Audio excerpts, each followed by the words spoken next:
Podcast is intended for mature audiences. The views and opinions expressed are those of the panelists and do not reflect in any way those of the podcast partners, sponsors, or affiliates. Enjoy. Hi, this is Michael Buffer, and you're listening to the Voice of the People. Let's get ready for Boxing Voice. Every day I'm hustling. Every day I'm hustling. Every day I'm hustling. We don't fight for rings and stuff like that. I don't fear anyone. En este deporte no se viene a jugar y no le tengo miedo a nadie. You don't come to play in this sport. I fear no one in this sport. Does that mean that you will fight Triple G later this year? Como lo dije en la pelea pasada, ahorita mismo. Hey Daddy, You fight with nobody. this a dollar beat. This a dollar beat. BoxingWords.com. You won the belt with Hey nobody. Daddy, BoxingWords.com. this a dollar beat. You never gonna get the fight, man. You're a horrible fighter. Payday, BoxingWords.com. payday. You want payday. I know that.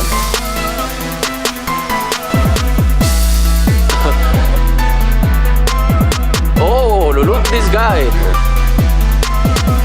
There's a plan to BoxingWords.com. go for the belt, and I'm coming, man. I'm coming, my friend. Get the fuck out of here, man. Please get the fuck out of here, man. BoxingWords.com. Because I'm gonna fuck you out right now, motherfucker. BoxingWords.com.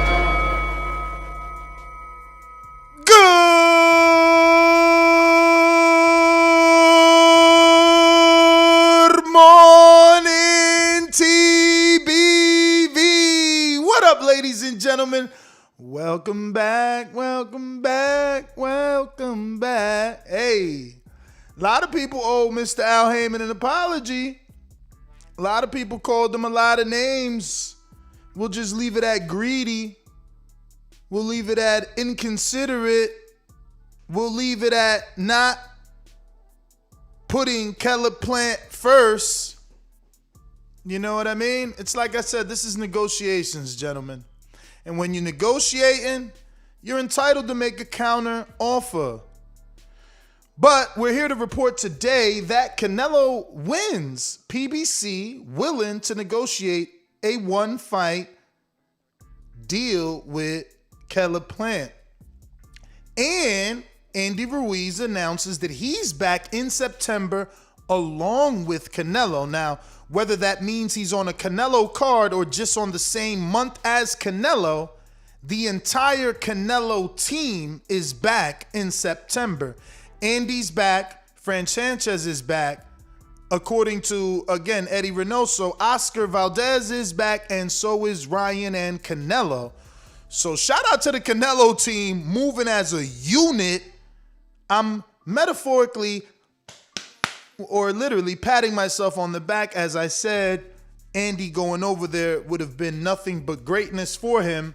And it seems that way, as it is no rumor, it's fact. Andy has revealed that he is in negotiations or talks, whatever word you feel comfortable using, with both Dillian Whyte and Luis Ortiz. Absolutely. Listen, Andy, you hear me?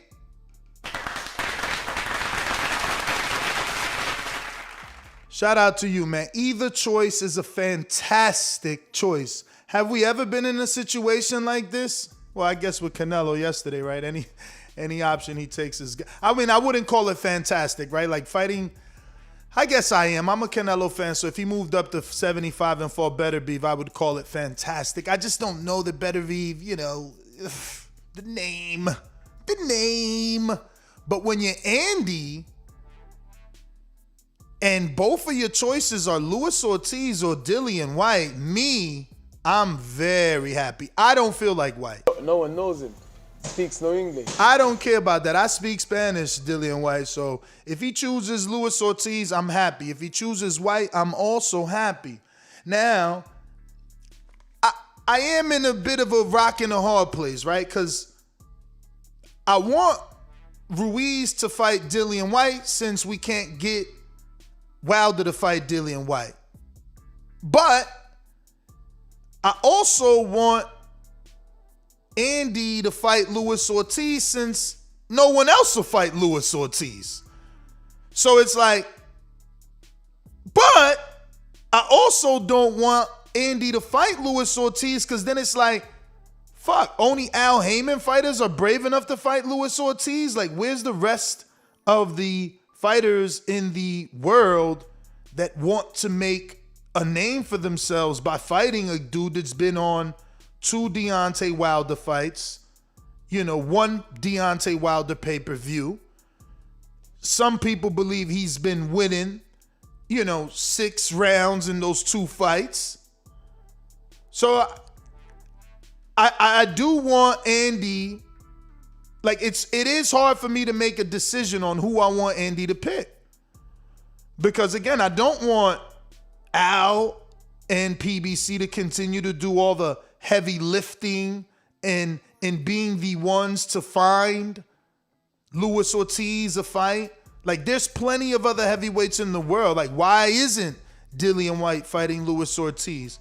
Why isn't, a Joseph Parker calling out a Luis Ortiz, an Oscar Rivas? Why does it have to be an Andy? So I am in a bit of a rock and a hard place. Now, I do understand this is in-house. Luis Ortiz, Andy Ruiz, it's in-house. But I think that the last time Andy was offered the Dillian Whyte fight, it was a $5 million offer. And we seen the Andy Ruiz pay-per-view, which was promoted by PBC. I don't know. Could that have been done better? If it's Dillian Whyte and Andy Ruiz and it's on Dazn, does it get a better promotion? Does it get some fireworks? Are the ring walks better? Do they get to have a better, someone to walk them out that's a little popular? I don't know. What will be the differences between Andy Ruiz, Dillian Whyte promoted fight by Dazn and Matchroom versus a Luis Ortiz and an Andy Ruiz PBC promoted fight? Which will be the bigger fight? Which will do more or wonders for an Andy Ruiz? Fantastic news, man, for Andy, though. I mean, very rare to be in this sort of situation where both of your options are fan-friendly options that the fans will both be content. I think if you fight Dillian, a lot of people are happy. If you fight Luis, a lot of people are happy. I just don't see the wrong in either choice. I do say it is difficult for me to make a choice for many, many reasons, but someone in the chat had a very good thought, and I will make a poll. Who would you rather see Andy face? Ortiz, well, let me put the whole name in case we got some casuals. Luis, or do I get enough characters? Ortiz, yes. Or Dillian Whyte. Let's see. Oh, maybe I should put that capital. There we go. Ask the community. What's the better fight for Andy? What's the better fight? And once we're done with this poll, we'll make a new poll. Where do you want the Caleb Plant, Canelo Alvarez one-off fight to be? A DAZN fight or a PBC fight? I'm going to go with DAZN. Fuck it, bro. I'm already got that shit under the, it's $8 for me. I'm paid up for the year, so I'm not trying to pay an extra $80 for Canelo at this point. You know what I'm saying? If Al could have been a sharp businessman and locked Canelo in for 3 fights, then it is what it is. It's a necessary evil, you know what I'm saying? But if you ain't able to lock him in, I'm not trying to pay either. If you can't pay him, I ain't paying him, you know what I'm saying? What am I gonna pay for? No. So, yeah. I don't know, man. But I'm Solo Dolo, Scarface, no Manolo. You already know. We got a few interviews. We got Olympian Bruce Carrington, a.k.a. Shushu from Brooklyn. And then we're going to have the Devalle brothers. And they are Marcus, I believe. And let me see these names here. Two Puerto Rican brothers. So for my Puerto Rican audience out there, y'all looking for the next great Puerto Rican, we got two of them for you. Dominic and Marcus. I guess it's Marcus. And they just spelled it different. Marcus Valle, not De Valle. I remember we had a guest once upon a time called Orlandito De Valle. Yo, this is so dope. Shout out to YouTube. Now they allow you to super chat on our uploaded video. That's so dope. That's pretty dope. I didn't ever know that. So shout out to Devon with a $5 super chat on our, which video was this? This was a interview that we did, with Ronnie Shields and Jose Benavidez Senior and David, and Ronnie, right? So they were debating. So this super chat was based off that video. We clipped it out of our live episode and made it accessible for everyone that wanted to just see the back and forth between both trainers, the trainer of David Benavidez and the trainer of Jamal Charlo, negotiating the fight here on our show. So this person, Devon, says, don't the promoters work for the fighters or the fighters work for the promoters? Give the people what they want. Stop the BS, which is pretty true when we're talking about that particular debate. It was whether or not, Charlo would take the Benavidez fight. Obviously, Jose Benavidez asking Ronnie to say yes and call Al and all that greatness.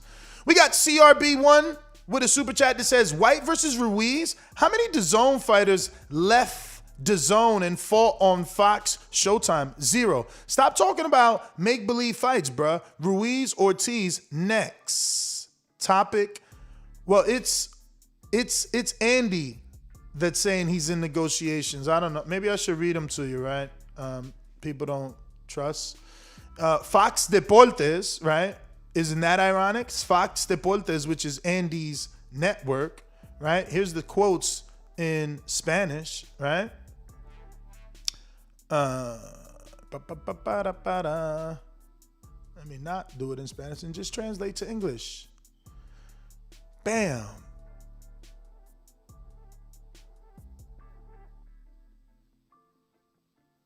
Okay, so it says here, Ruiz plans who has a record of 34 victories and 2 defeats, points to the Cuban Luis Ortiz or Dillian Whyte, with whom there is already communication, but nothing closed yet.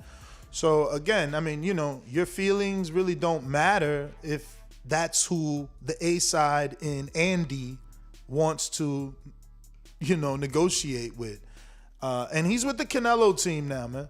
They announced him fighting September. The whole article is about that. It's about him fighting and the whole Canelo team fighting. Remember, Frank Sanchez is also a PBC fighter, but his last fight was on DAZN, wasn't it? Wasn't it on DAZN with Canelo? And everybody's DMing me and paying for super chats to say what PBC fighters fought on DAZN. I don't know. What's going on? Wasn't that a PBC fighter on DAZN? Or maybe you mean it the other way around, right? Maybe he means, let me double check. DAZN fighters left DAZN and fought on Fox. Showtime, 0. Oh, so he's saying what fighters from DAZN have fought on Fox? Well, Dillian isn't a DAZN fighter, remember.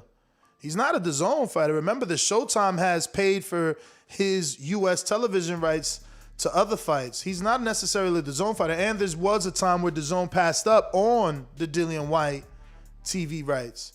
Just saying. But we got Cam Man that says, so is Plant versus Canelo officially in the works? I'm going to assume yes. We know that yesterday it was revealed that PBC is 100% willing to negotiate a one fight with Canelo and Plant. And we know that yesterday Canelo announced that he's back in September along with the whole Canelo team. So we know it's going to be the 11th or the 8th. Or the 18th. And at this point, I think it's the 18th because if not, it'll be less than 8 weeks. So I'm going with the 18th, which works for us. You know, we get to do that at Border Wars and motherfucking have a great old fight party with already over 300 people that love boxing. So we're going to have a great time. And yeah, it should be the 18th. It should be planned. It should be planned. I'm pretty sure they're just dotting the I. Listen, Eddie also said an announcement would come this week. My sources said Canelo would make an announcement yesterday, and I guess that announcement was that the whole team's fighting in September, which is still not truly an announcement, kind of vague, but at least, I mean, it is, because never before have we seen an entire stable say they're going to fight in the same month. You know, it's not yet clear whether or not they're going to fight on the same day, but I've never seen an entire, imagine Robert Garcia, right? And think about the power of Eddie Reynoso. When have you seen Robert Garcia or even a fucking Freddie Roach for that matter, who are two huge trainers, right? Like when I say huge, don't compare their skills or their achievements, because I know people are going to point to Derek James and maybe someone else. Think about the amount of time they've spent on HBO airwaves and then other television networks. I mean, Robert he's got ES News. He's part of the billions of views that Ellie has generated. So Robert is very known, and he's never announced his entire stable. Think about that. Think about him saying, yo, you know what? Mikey's back in September. Virgil's back in September. Who else is over there, bro? Like, it's just never been heard of. This is some powerful shit. This is some powerful shit. You got Oscar, Ryan, Frank Sanchez, Andy Ruiz, and Canelo all back. Same month. Different networks, different broadcasters. Well, network and broadcasters, same shit. But you get it. You get it. That's some powerful shit, man. Salute to the Canelo team, man. Salute to the Canelo team. They are definitely doing their thing and showing their strength, right? Like, look, they made PBC concede. PBC could have walked away and made a lot of listeners from yesterday happy by not giving Caleb the opportunity you believed they should have given him. He's not thinking of Caleb Plant, Ness. Well, I guess he was always thinking of Caleb Plant, and he was just shooting his shot. We got CRB1 with another $5 super chat. Thank you to you. Second of the day says Canelo versus Plant on Dazn, huh? Or Eddie promoting the fight on Fox? Laughing my ass off. Dear UK fans, Ness pretending for your attention. He knows neither will happen. What? So Canelo versus Plant on Dazn can't happen? So he thinks they're gonna walk away when they just came out and announced that they're willing to do one fight?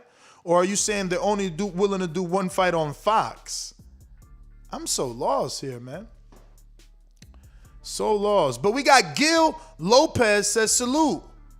Ness, peace emoji. Peace and ducks. Andy versus Ortiz. Okay. So you don't want Dillian. Let me see what the poll looking like. Who y'all picking?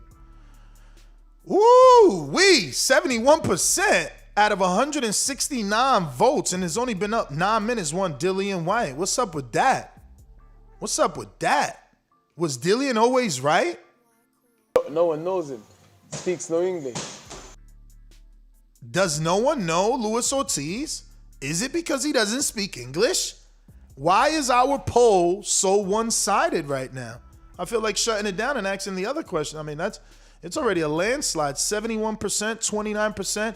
I don't know. Maybe there's people watching and don't know that we're conducting a live poll. It's been going on for 10 minutes. We have 177 live votes. Right now, Luis Ortiz is at 29%. The question is, who would you rather see Andy Ruiz Jr. face? Is it Luis Ortiz with 29% of the votes, or is it Dillian Whyte with 71% of the votes? This is what we're asking our community. And also, I'm asking you, if you're watching the YouTube channel, hit the thumbs up. It helps with the visibility of the show. It's going to help us grow. It's going to put this show in the eyes of other boxing fans. And just want to announce, we got a guest coming on in about 4 minutes. And we got some posts for them. If you want to go ahead and drop them a question, I'm going to go ahead and put that link in the chat right now. And I guess CRB1 is posing a good question. I don't know if it's a good question, because he's basically saying the fight won't happen because Fox won't let Eddie promote on Fox. And but that's I think is the obvious. Like if Canelo takes the Fox one fight deal, then the fight will be promoted by Heyman and his people. That's why he's bringing Canelo to Fox. Now, is he saying that Canelo will only do the fight on Fox with Eddie, and that's why it won't happen because Al won't allow Eddie to promote? I still don't know. I still don't know because, do you not want to please your broadcaster by having one of the biggest fighters on their network? I mean, you have to get some sort of favor with Fox if you can bring Canelo over there, whether it's a multi-fight or a one fight. Like, come on. We got to be able to agree on that. Like, one fight or no fight. It's like when Showtime got McGregor for one fight, it did wonders. It didn't matter that it was only one fight. So I don't know that Al wouldn't allow certain things to take place just so that you can land the big fish.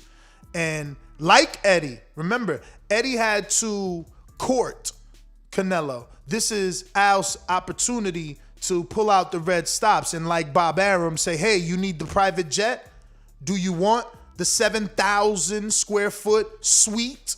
Remember, they were showering Tyson Fury with numerous incentives. He got the private jet to fly around.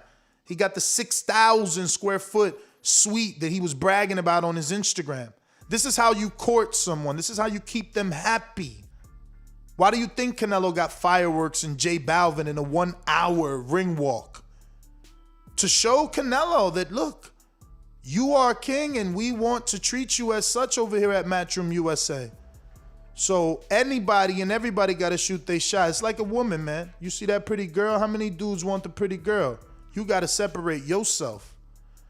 You got to separate yourself. Now, we are scheduled to have a guest. I put the links in the chat, but I have not received any word from the producer. Let me look at this. We got a Cash App early in the morning.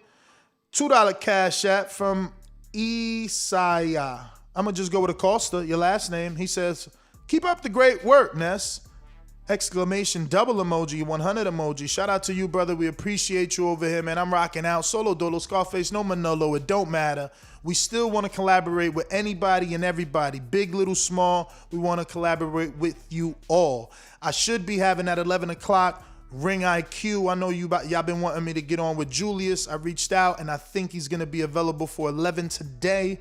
Hopefully, we're still live, and he could jump on, and we could talk. I know he's not a fan of PBC, so it should be a good one. We got CRB1 with another one. Oh, time to play that, man. Hold up. Here's another one. Okay. And another one. Okay, CRB, thank you. That is what, number 3? That's number 3 already, or is that number 2? And I'm rereading the same shit. Let me go back. Where we at? 1, 2. No, this is number 3. He says, facts are you love talking about fake fights. Fury AJ, fake fight. Tank Farmer, fake fight. Whyte Wilder, fake fight, etc.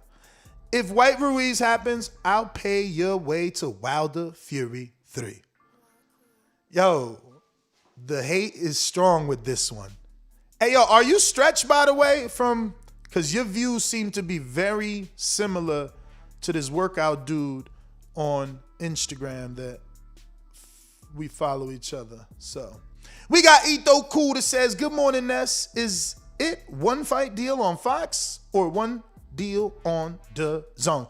Details have not been really out yet. This is what we got. I'll pull up who my good friend Stretch believes is a paid shell of Matchroom, Michael Benson. I don't believe that.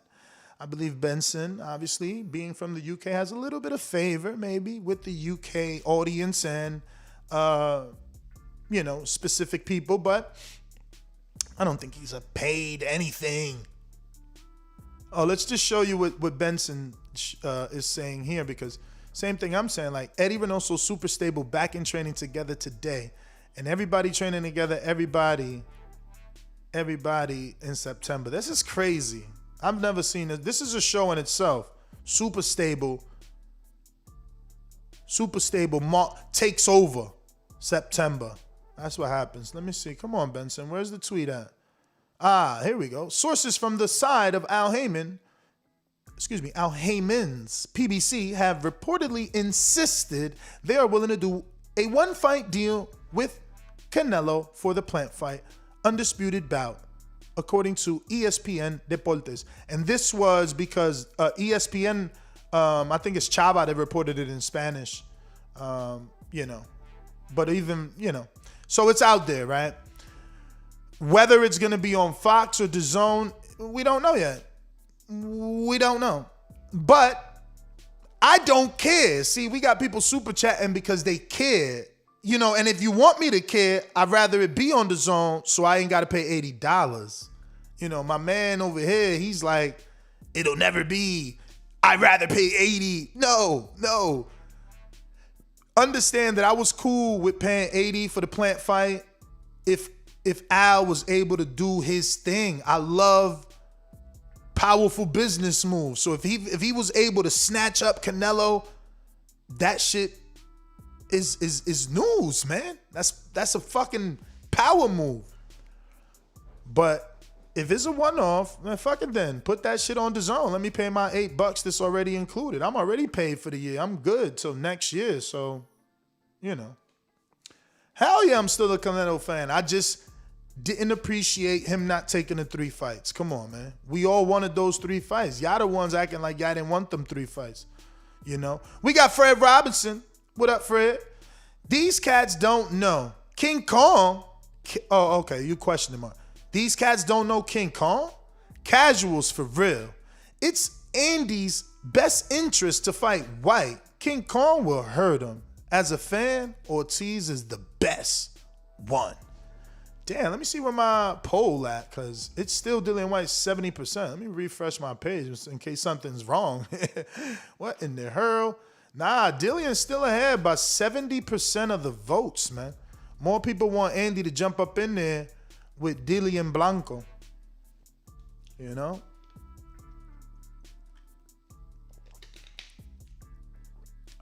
Excuse me. We got K-Boxing in DC. What up?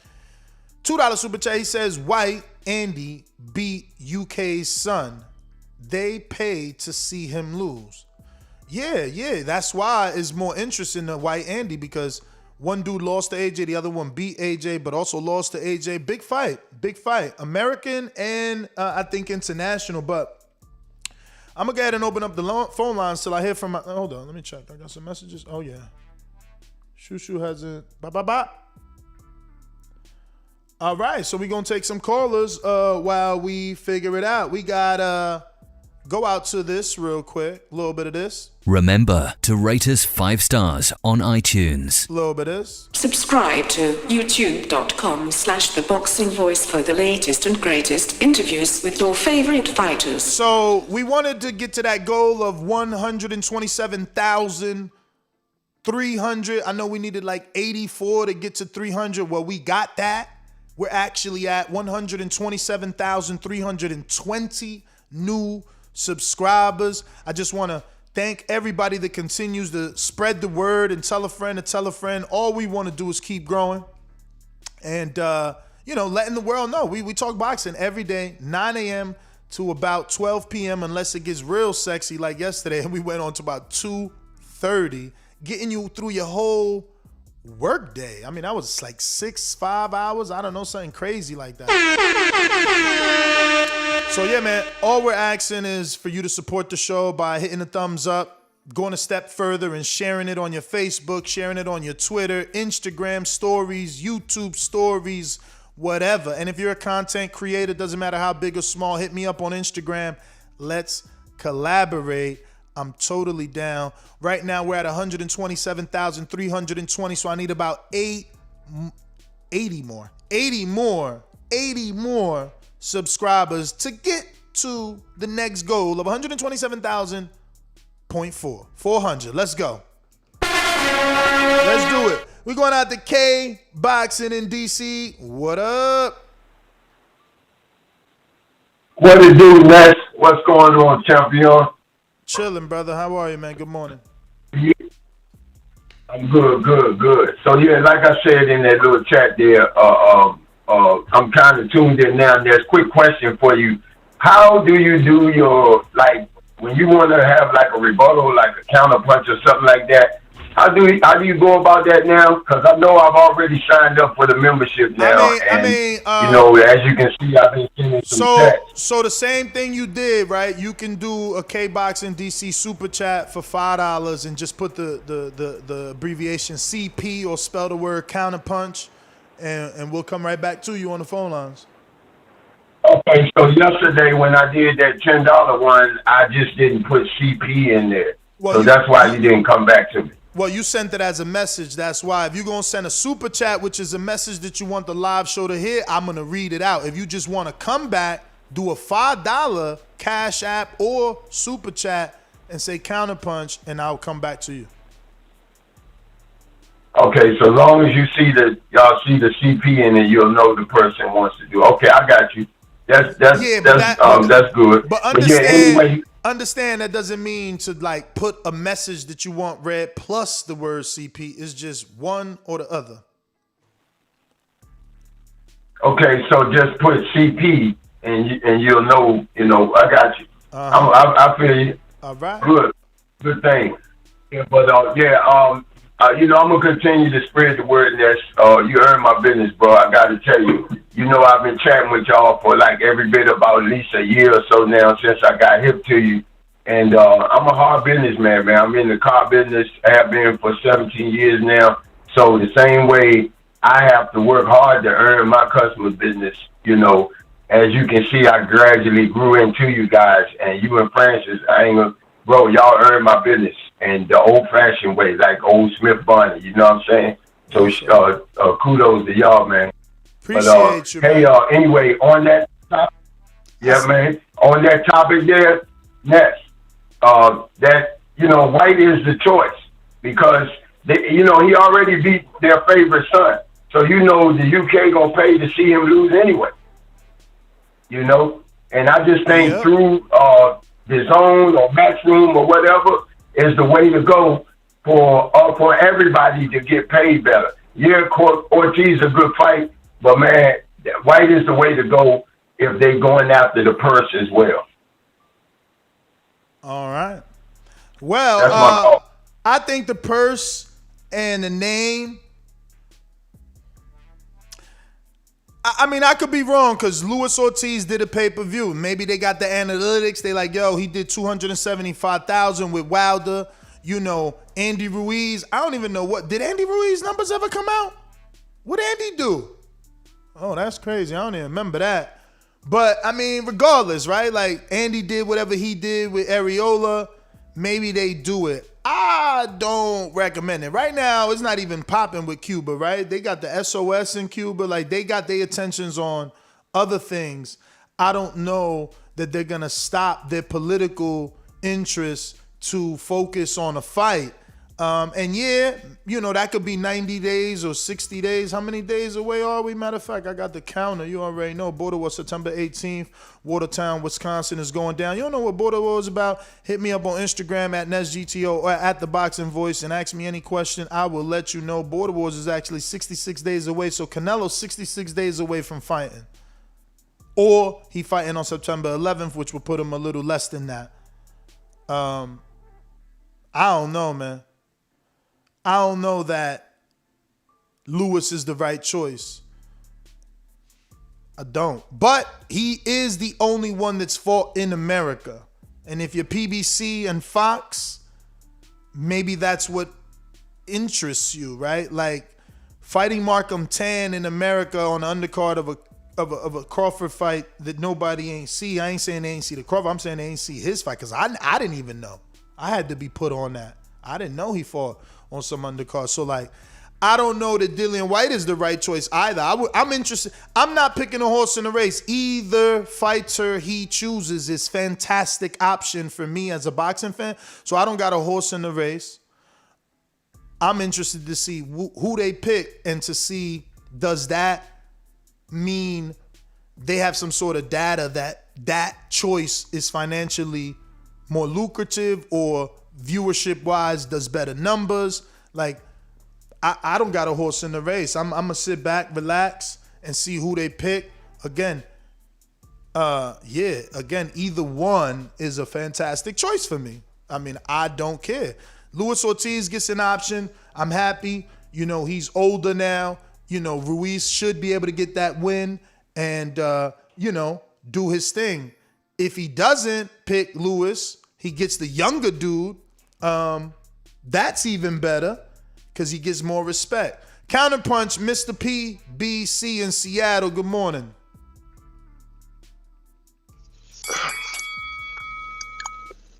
The best part of waking up is PBC with a little bit of TBV in my cup.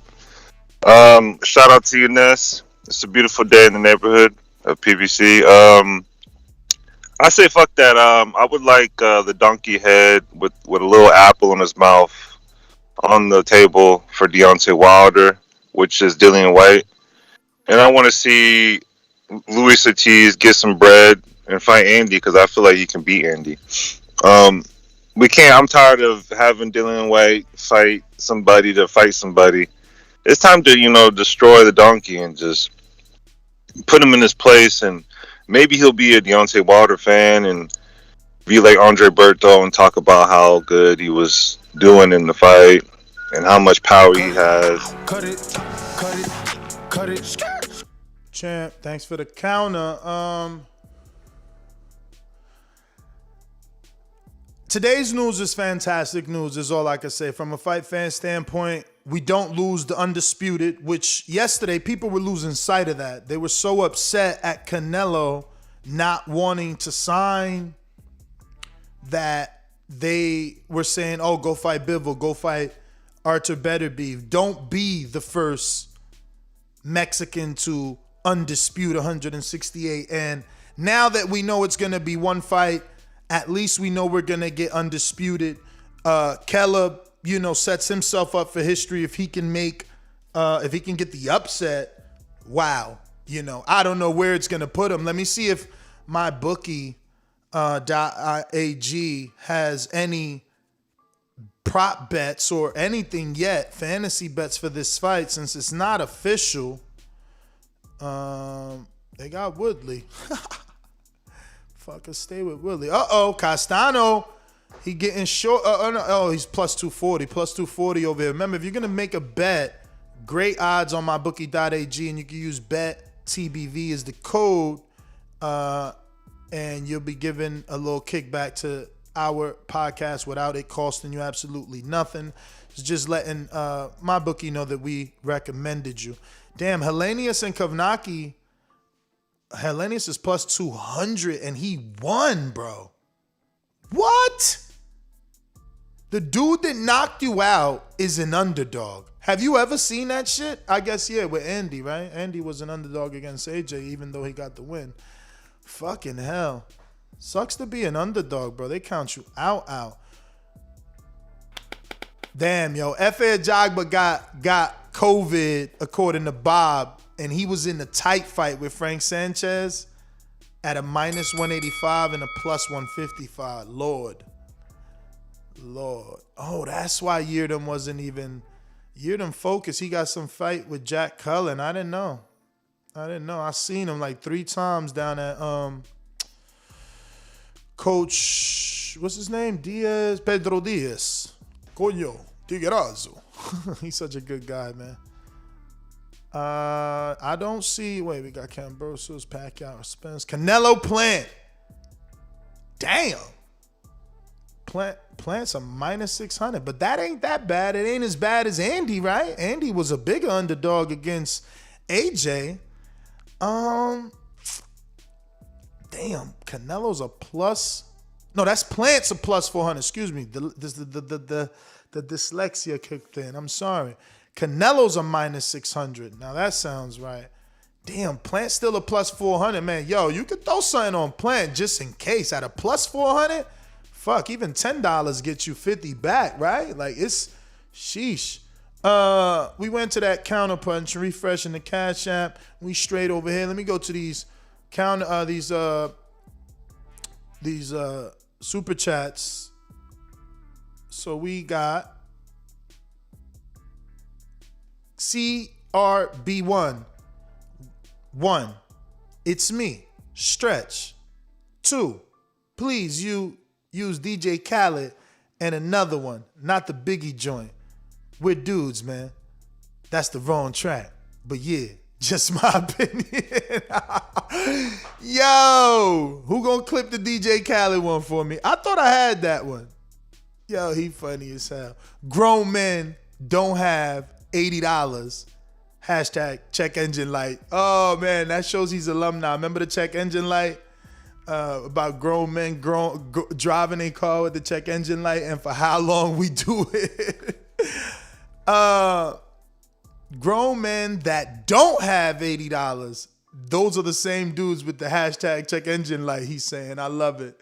JB Cinema says, finally, I got time to watch live. Been watching replays. TBV extra fire. 5 fire emojis. Thank you.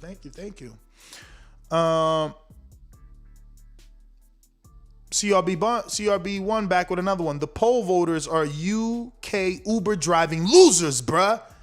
Well, that's not true because my audience is 65% American, 40%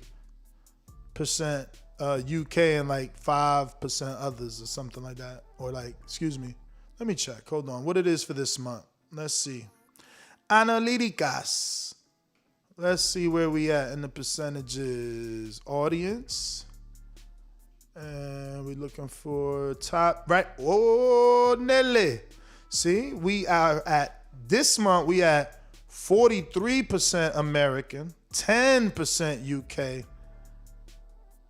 8% Mexico. They was not happy about yesterday's show. 2% Philippines, 2% Canada. And who else we got? What's the other big spender?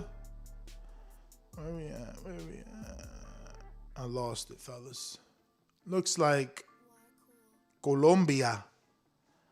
Colombia is 1.7%. Argentina, shout out to you. We barely talked about Castano. 1.6%. España. Saludos a todos mis España. España es 1.5. Inside joke right there for all my Spaniards. They talk with that tongue sticking halfway out their mouth is how they sound and shit. Checkmate Boxing, what up? What's going on, Ness? What up, champ? Hey, first of all, I'm so mad that I missed. I tried to get in yesterday to talk to that punch drunk guy. Yeah. I wanted to eat him a fucking alive. But when I called in, it was like, you know what I mean? Blog Talk wasn't taking no more calls. But, man, I can't wait for that dude to get back on. I want him. Now, listen, I called in to say about this. Listen, as far as with the one-fight deal with Al Heyman giving to let Eddie Hearn rape Americans again with no fucking greed, isn't this what he did when he gave away Charles Martin's belt? You see the games that Eddie Hearn played with Wilder once he got that belt. Hell no. If you don't get at least a 2-fight deal out of the place, I would not do it. I will make sure that I pay.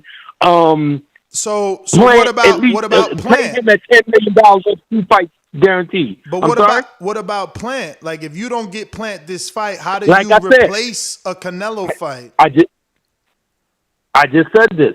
I will if he wanted $10 million, I will guarantee him $10 million over 2 fights to make sure we make up for this. No, you know what Eddie Hearn did to Wilder. You know how he disrespected. Let me get this out, man. So you know you're gonna cut me off. I ain't gonna cut you. I ain't gonna cut you. It's just that you saying some things that you need to explain. You saying pay him $5 million over 2 fights to equal to $10 million. Who the fuck is he gonna make $5 million with? And it must be pay-per-view. What I said, pay him, yeah. So if he wants $10 million to fight Canelo, I would have to make that up. Okay, I'm going to have to guarantee you $10 million over 2 fights. Okay, what's the 2 fights? What's the 2 fights that you think that could be? You got to listen. You got to listen so we can have a conversation, because you're just saying this and throwing it out there. But where's this $5 million purse 2 times gonna come with? Who is he gonna fight that's gonna generate $5 million just to cover his purse? Then you got to think about, well, fuck, he getting 5. If David, because I'm helping you, because who really is he gonna fight to make $5 million, brother? Like, the pay-per-view with him and David Benavidez is how many fucking views you think is? How many pay-per-view buys is gonna do? Like, where they gonna get $5 million just for Plant? Earl ain't even getting 5. Well, Earl did with Mikey. We all know that. But, like, you know what I'm saying? Earl ain't get that for fucking Porter. Can't get. Where you getting $5 million guaranteed? I would stick him. Yeah, I would stick him on a big pay-per-view and make sure I cover that cost. Make him a co-main. My point is this, man. And you're looking at $5 million? Yo, you're on another planet for real. Yeah, on a major pay-per-view, absolutely. Now let me get this out, Ness. Because the thing is this, sometimes when in business, you have to take a loss in order to mitigate what's going to happen next. Now, for instance, what happened when they gave that belt to Charles Martin? We still have repercussions for that. Deontay Wilder still offered $50 million of Brother, 50. He made his client like $8 million. You always cut me off, dude. Because you cut me off, dude. Saying stuff. You just saying no. You just saying stuff. You saying, yo, what about Deontay Wilder? So what about the fiduciary? He owes that fiduciary advice to Charles Martin. He can't be thinking about Wilder like, oh, if I get Martin the biggest career of his life, then I'm not hooking up Wilder. He's got to do one fighter at a time. Okay, but listen, you're not even listening to what I said. I said once he gave up that Charles Martin belt to AJ, what did Eddie Hearn do to AJ in America? How did they kick the can down the road? Didn't they use that didn't Eddie Hearn use that to make demands and we never got undisputed? So I would make him pay. Let me get this out. Let me get this out, my brother. Listen, you don't want no conversation. You just want to say what you want to say. You don't want to debate. You don't want to rebuttal. I want the conversation, but I have to finish my sentence. I want the rebuttal, but you got to let me finish my sentence. You know what I mean? I never got to. My point is this with the Charles Martin. Once he gave that out, Eddie Hearn basically destroyed and disrespected America, disrespected Wilder, disrespected Al Heyman, talk about the $50 million ain't real and all that. No, it's either a 2-fight deal or no deal. That's the way I look at it. Go ahead. All right, brother, man. Take it easy, bro. Yo, I don't get dudes. First of all, Charles Martin's deal got nothing to do. Like, show me the paperwork that says Martin gave up his belt and in the negotiations, Eddie had a contract term that says he's not allowed to badmouth Al. He must give Al and Wilder some sort of unification. We must sit down and play fair or nice. Like, bro, you making shit up in your mind. You think because they did business, he owes Al something. That's not how it works. Nowhere in any article have we ever read that Al sent Charles Martin over there with the intentions of setting up unification with Wilder. Nowhere, anywhere has Eddie talked about it. Has it ever been leaked that there was this conversation like, all right, Eddie, we're going to send Charles with the hopes that we can make unification. Or, all right, Eddie, we're going to send Charles over there, but hey, don't badmouth us in the media. Like, what are you talking about, bro? Like, first of all, why wouldn't he do that? You need to create a nemesis. Now, even with the loss, people still want the AJ fight. I mean, Americans do. I know some UK fans try to be a little mean and say, oh, we don't want that fight. But plenty of people still want that fight. And everyone needs a nemesis, man. It just can't be you alone. But I don't know. Your way of thinking is crazy. And then you want another planet with this whole Keller Plant shit. You want to just, and this is what I'm saying, like, oh, let me get this out. Why would I let you tell my listeners a lie? You're making shit up. Al cannot give Keller Plant 2 $5 million guaranteed fights. He never gave Thurman 2 guaranteed $5 million fights. Thurman didn't even make $5 million guaranteed in a fucking Pacquiao fight. No, let me get this out, brother. You never let me get it out because I don't want you lying. You got to know what you saying and send a motherfucking link if you're going to make shit up like that because that's insane. $5 million for Keller Plant, whose last 2 fights were $700,000 and $500,000. You just going to give him 1,000% increase because you want to play hardball. Al's just going to magically pull $10 million out his ass to do some weird cock block move because you mad that Eddie took shots at him when they did business after the Martin fight. Like, Lord have mercy, man. Lord, that dude is crazy. But let's get to stunner boxing. Yo. All right, I'm going to cook on both topics. First, let me address the Whyte Ortiz Ruiz situation. Now, Ruiz is going to pick who he's going to pick. We'll see who he's going to pick. But, I mean, me personally, Ortiz and Whyte should just be fighting each other and say, fuck Ruiz. Because, I mean, that fight's been built on YouTube for over 2 years. But that aside, as far as this Canelo situation, right?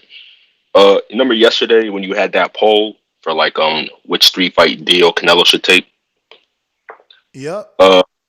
That in the third bar, I think it was like Chris Eubank and I don't remember the other two names. Chris Eubank, Andrade, and Rosado. Those are the only 3 other available names that are names on the zone.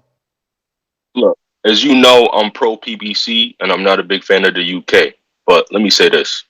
I'd rather see Canelo fight Eubank and Andrade because, first off, David Benavidez ducked Eubank. When Eubank knocked out Yildirim, he was supposed to be David Benavidez mandatory, or he was supposed to be the guy that was fighting Andre Dirrell. But David Benavidez and the WBC conspired and somehow had the guy that Eubank knocked out fight Dirrell for the right to fight for Benavidez' title. So after that, he dropped to 160, was on the PBC still, trying to fight Charlo. And then we all seen Charlo duck Eubank. So as far as I'm concerned, I'm not paying for no Charlo or Benavidez versus, Canelo. Them dudes ducked Eubank. They need to come see Eubank. So, that's how I'm rocking. One of them Charlos need to come see Eubank for real. Because them niggas ain't fight nobody. We just seen this dude fight Montiel. He ain't do shit. Like, come on, man. Miss me with the bullshit, man. All right. We're going out to Cincinnati. And yes, thank you to the co-producer. There are no shows mañana or Friday because we are in Atlanta covering the live action. Remember, Mack Truck is fighting. Amari Jones is fighting. I mean, just 2 back-to-back days of great fights. TBV doing the commentating 2 days back to back. If you want to support, the pay-per-view link is in the chat where you can go ahead and get in on the pre-sale for about $15. I think you get both days. And, you get to hear us call the action for the second and third time. Yes, very nerve-wracking, but exciting at the same time. We're going out to Brandon in Cincinnati or on the road. Hey, whole nother time zone. Jumped up full back with our mind on. Can't play when you here, get your life stole. If you bring it here, then the price grow. Phone jabbing and punching the line long. I drop a pigeon, let 9 go. We slap with the fake glass and white go. This only happens in Ohio. Ness, what's good, my guy? What up? Man, hey, that dude Checkmate Boxing, he crazy as hell, but he entertaining, man. And I like him, man. He entertaining, but he crazy. Every time somebody talk about Hearn and AJ Duck Wilder, I just hear that Wilder soundbite of him saying, "You know, I was offered more money to fight AJ than I was to fight you, Tyson," but they still push this narrative that AJ didn't want the smoke. It's finding that funny. As far as AJ and as far as Andy Ruiz and Ortiz and Whyte, it don't matter. I mean, my advice to Andy would be whoever you're gonna get the most money for, because I think he loses to both guys personally. I never believed in the little fat boy. So I think he might get more money for the fight. So I say take that, because you're gonna lose either. And what's the other topic? Canelo? Yes, Canelo and the Plant. One fight deal the PBC is willing to do. Oh yeah, man, that's good news, man. We was all kind of down in the dumps, but you know that's good news. They willing to do a one fight, do the one fight, and if you do good business with Canelo, who's to say he won't come back? You know, you got to bring out all the stops. You got to bring out the fireworks, the bad ring girls. You got to bring out all the bells and whistles for him if you want him to come back. So yeah, that's my opinion, man. Ruiz, you're gonna lose these guys, so take whoever pay you the most, and let's get this Plant Canelo finished. That's my call. All right. We are going to Caesar. Are you just listening? Caesar in Las Vegas, usually working. Just listening, it's all good. If you're just listening to this on YouTube, you know what to do. Hit that thumbs up button. If it's gray, make it blue. Caesar, what up with you? Yo, what's up, man? How's my sound? I mean, we hear you. It's loud as hell, huh? Not bad. I'll make this quick. I think the poll was right on point. I think Andy would do better numbers with Dillian Whyte. Just imagine the press conference. That's a show in itself. You know what I mean? Because you can tell Andy Ruiz, you know, you can get under his skin, and he's not the best talker. So Dillian Whyte would just eat him alive in the presser, and then it would just make for a big fight, man. You'd have all the Mexicans all pissed off, Dillian Whyte pissed all Mexico off, and then, you know, make those numbers spike. I think that'd be the bigger fight. But yeah, that's what my take on that. You know, hopefully this Canelo Plant fight happens. My hope, you know, just went up a little bit. So yeah, let's get it done. TBB for life. Where you want it at? DAZN or Fox? Oh, I got DAZN, man. So give it to me on DAZN. I hear you. Me too, man. All right, let me go out to Tampa. Look, the fire's coming. Are you ready for the fire? We're firemen. We are firemen.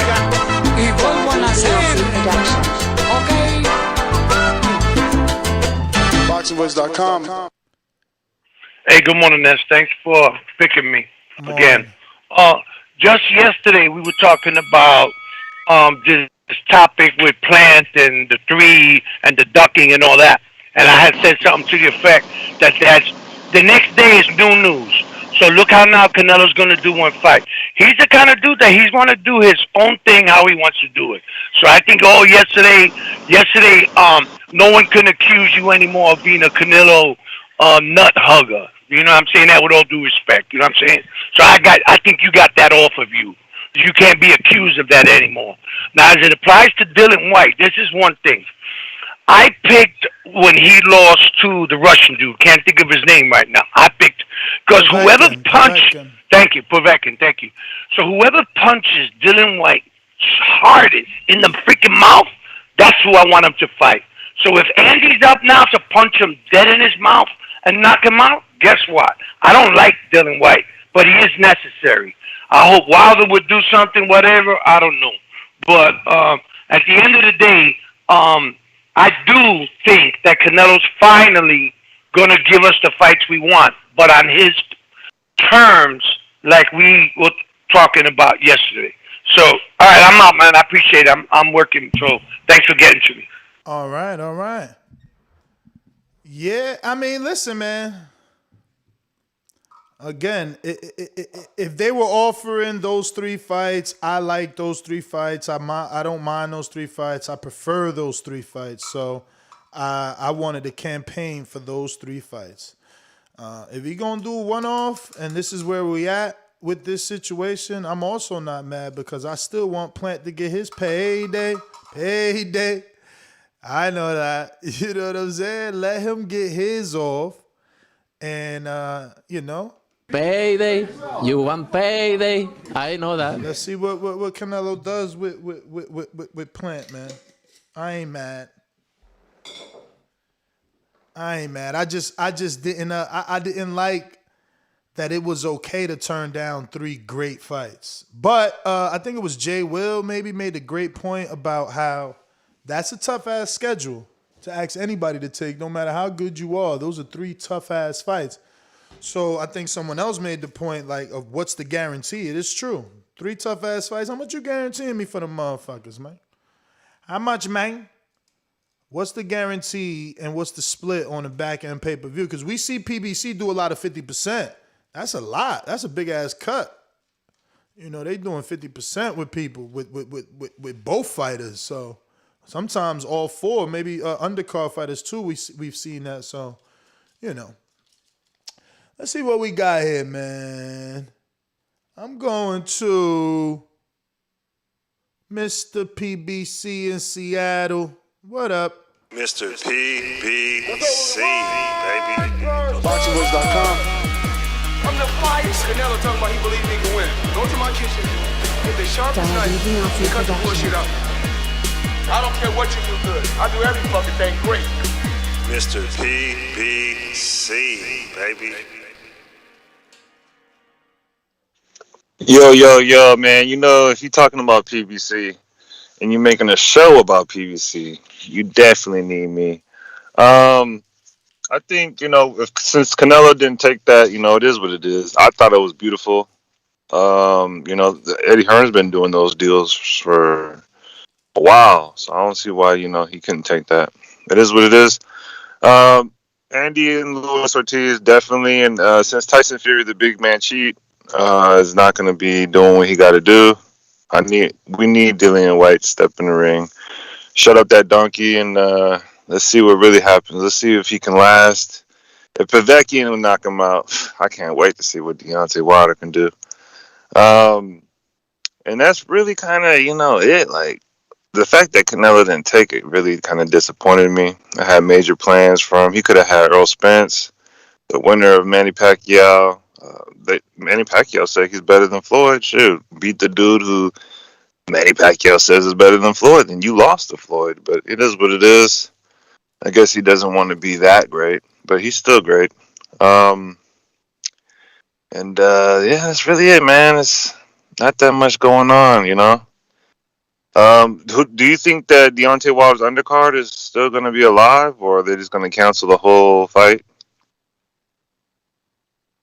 I believe it will happen. Okay.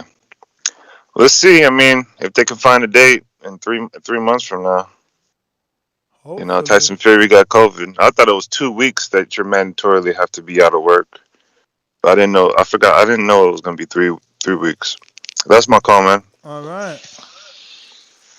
So Rich Mendez said, "Where am I here? What in the fuck? Let me refresh this here." All right. CRB1 says, Ness, please donate this money to Steve in the UK. This simp asking Eddie Hearn for a job live on the internet. Sorry, Steve. I don't speak broke. Translate. Man, yo, he's shooting his shot. What you mean? Andy Ruiz got the AJ fight on the internet, in the DM. Like, he's shooting his shot.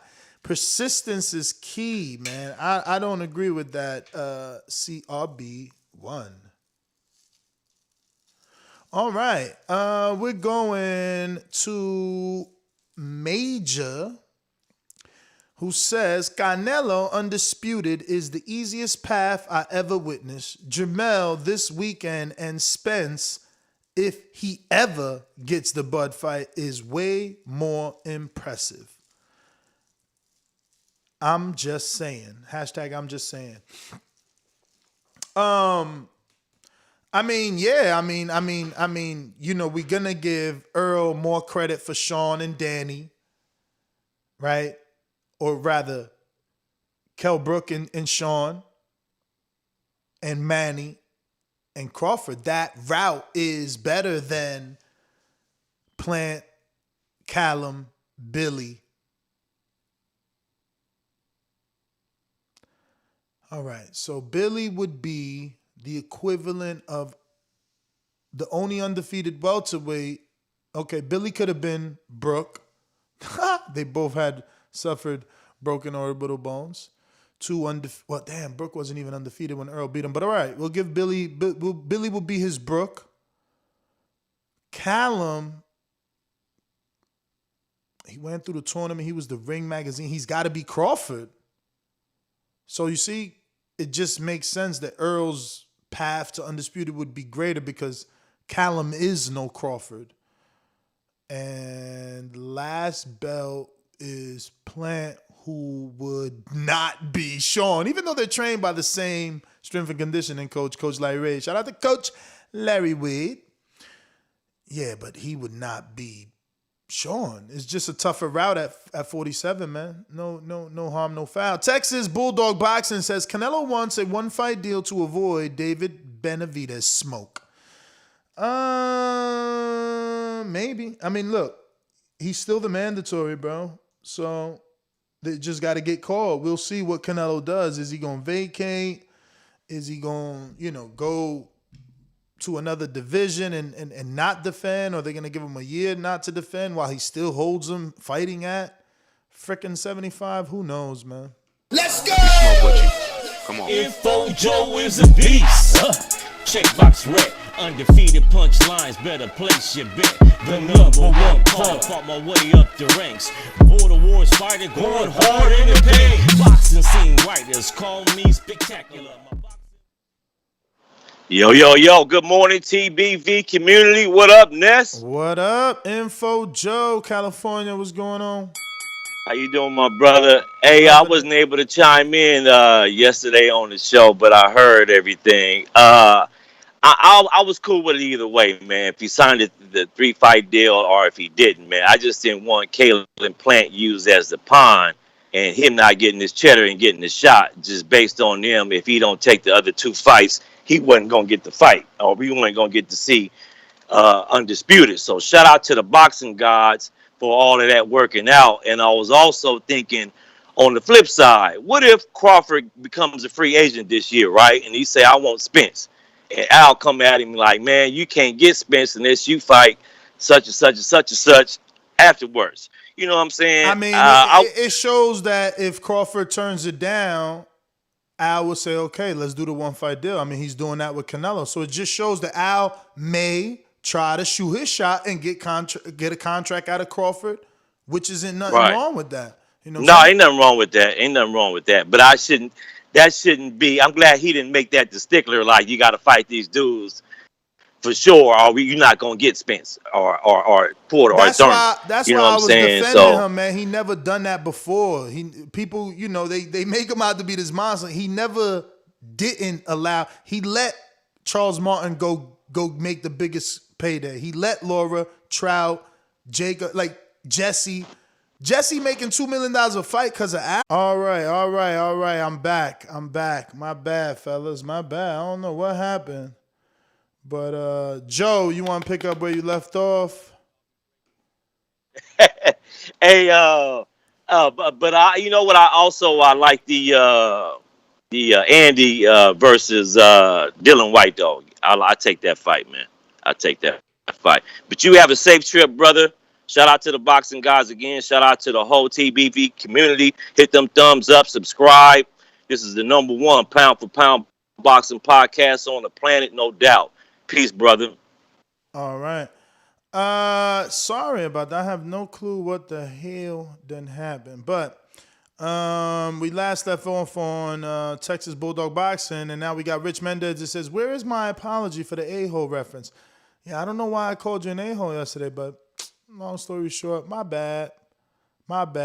Yo, K-Boxing, that's not $5. You doing $2 and asking for a counterpunch. You need about another trees.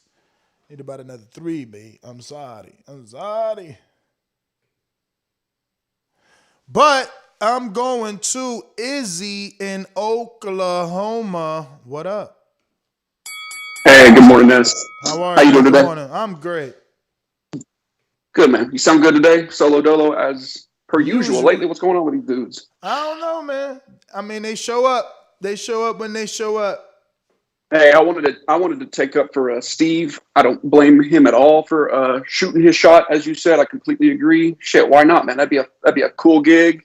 It's not like you can go, walk up to a Matchroom or Dazn or wherever and apply like a, So take your chance. Who cares? I mean, you're putting yourself out there, so I don't begrudge him that at all. I think it was a good move. I'd do the same if maybe we're in a similar situation. Completely agree with Nez on the on Dillian or Luis. I don't care. Just fight one of them. I think it's a good. Dillian would be a lot more fun with the spectacle. Pryor, he can talk. He could talk. So he's just so good at what he does, trolling and stuff. But that's it, man. Good show. All right, brother. But thank you for calling in. Let's go out to Tennessee. James Payne is my name, partner, how about you? Standing on my property and I'm gonna see about you. If I come out on my porch, I see you chilling in your wheel. Boy, I hope you know somebody better be waiting on the bitch. James Payne, baby, see me pissing on the post. If we're playing basketball, you might see me in the post. TBV, how the audio sound? You straight.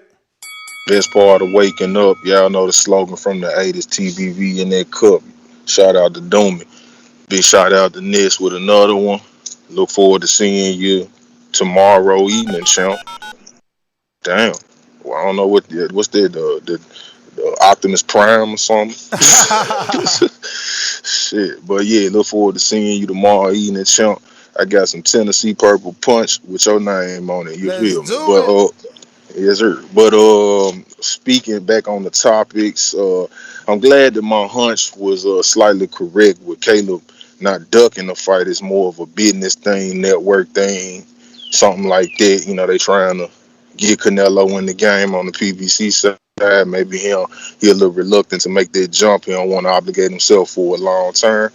He probably just want to take, fun size appetizer bites. He don't want to order the whole meal. He don't want to order the whole entree and shit. Yeah, he just want an appetizer right now. So that's good, And then what else y'all was talking about? Y'all was talking about Dillian, Ortiz, Ruiz action.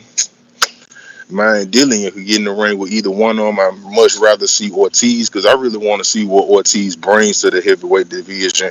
Besides those two Wilder fights, I still have yet to see him against one of the top 6, I would imagine. So I just really want to see what he can offer. Hopefully he ain't aged too bad and he's not 58 years old like some people think he is. You know what I'm saying? And even if he is 58, hopefully it's a good 58. That's pretty much it right now, man. I've been busy as hell, working and then working when I'm not working. So I look forward to seeing TBV in Atlanta. I will be there. So y'all can bank that. Man, we should do a show in Atlanta, man. I know you said no shows, man. We should do a show from Atlanta, man. We might. I know I spoke to Dan Right. And he said we could go live from his system. Damn right. I just don't know if I'm gonna be able to go live to my channel from his system, or is it gonna be live? Man, Is it gonna be trust live to his thing? But yeah, we gonna yo, talk. I'm yo, bringing. Dan got all type of motherfucking PKE meters and fucking Wi-Fi boosters and antennas and all type of special apparatus that can get you tapped into the net like the fucking Matrix. And if you do this show, James Payne Lethal need to be a special guest host one time, man, on the Boxing Voice on the panel, man. You know what I'm saying? I think I'd be a good addition. I could offer some insight on the card, some of the boxers, For sure, seeing man. them in training firsthand. We need to have the location because I get there Thursday, but we'll talk over it. You know, Yeah, if we'll we got get it the together. spot, we'll definitely do it. We'll get it together, so I'll let you get to the other callers. TBV, strong as ever for life subscribers going up. Let's get it. Let's go. Let's go. Yo, you already know, if you are watching this live, hit that thumbs up button. It helps with the visibility of the show. It's going to help us grow. And if you haven't already done so, hit the subscribe button and click the notification bell. We went live only one time yesterday, but that was Tuesday. Monday, we went live twice. Actually 3 times, and today we'll be going live again at 7 p.m. Eastern with our Border Wars series. We got a few people on the line. We're going out to our mastermind. I said that, where the ace at? Where the ace at? The champ is here! The champ is here! Black belt, W-O-N green. I'm king. Undisputed GOAT, TBE. And you can catch the news first on TBV. Voice of the people now let me speak. Scientists of the sweet, B-O-X-I-N-G. Yo, TBV, what's good, baby? What up?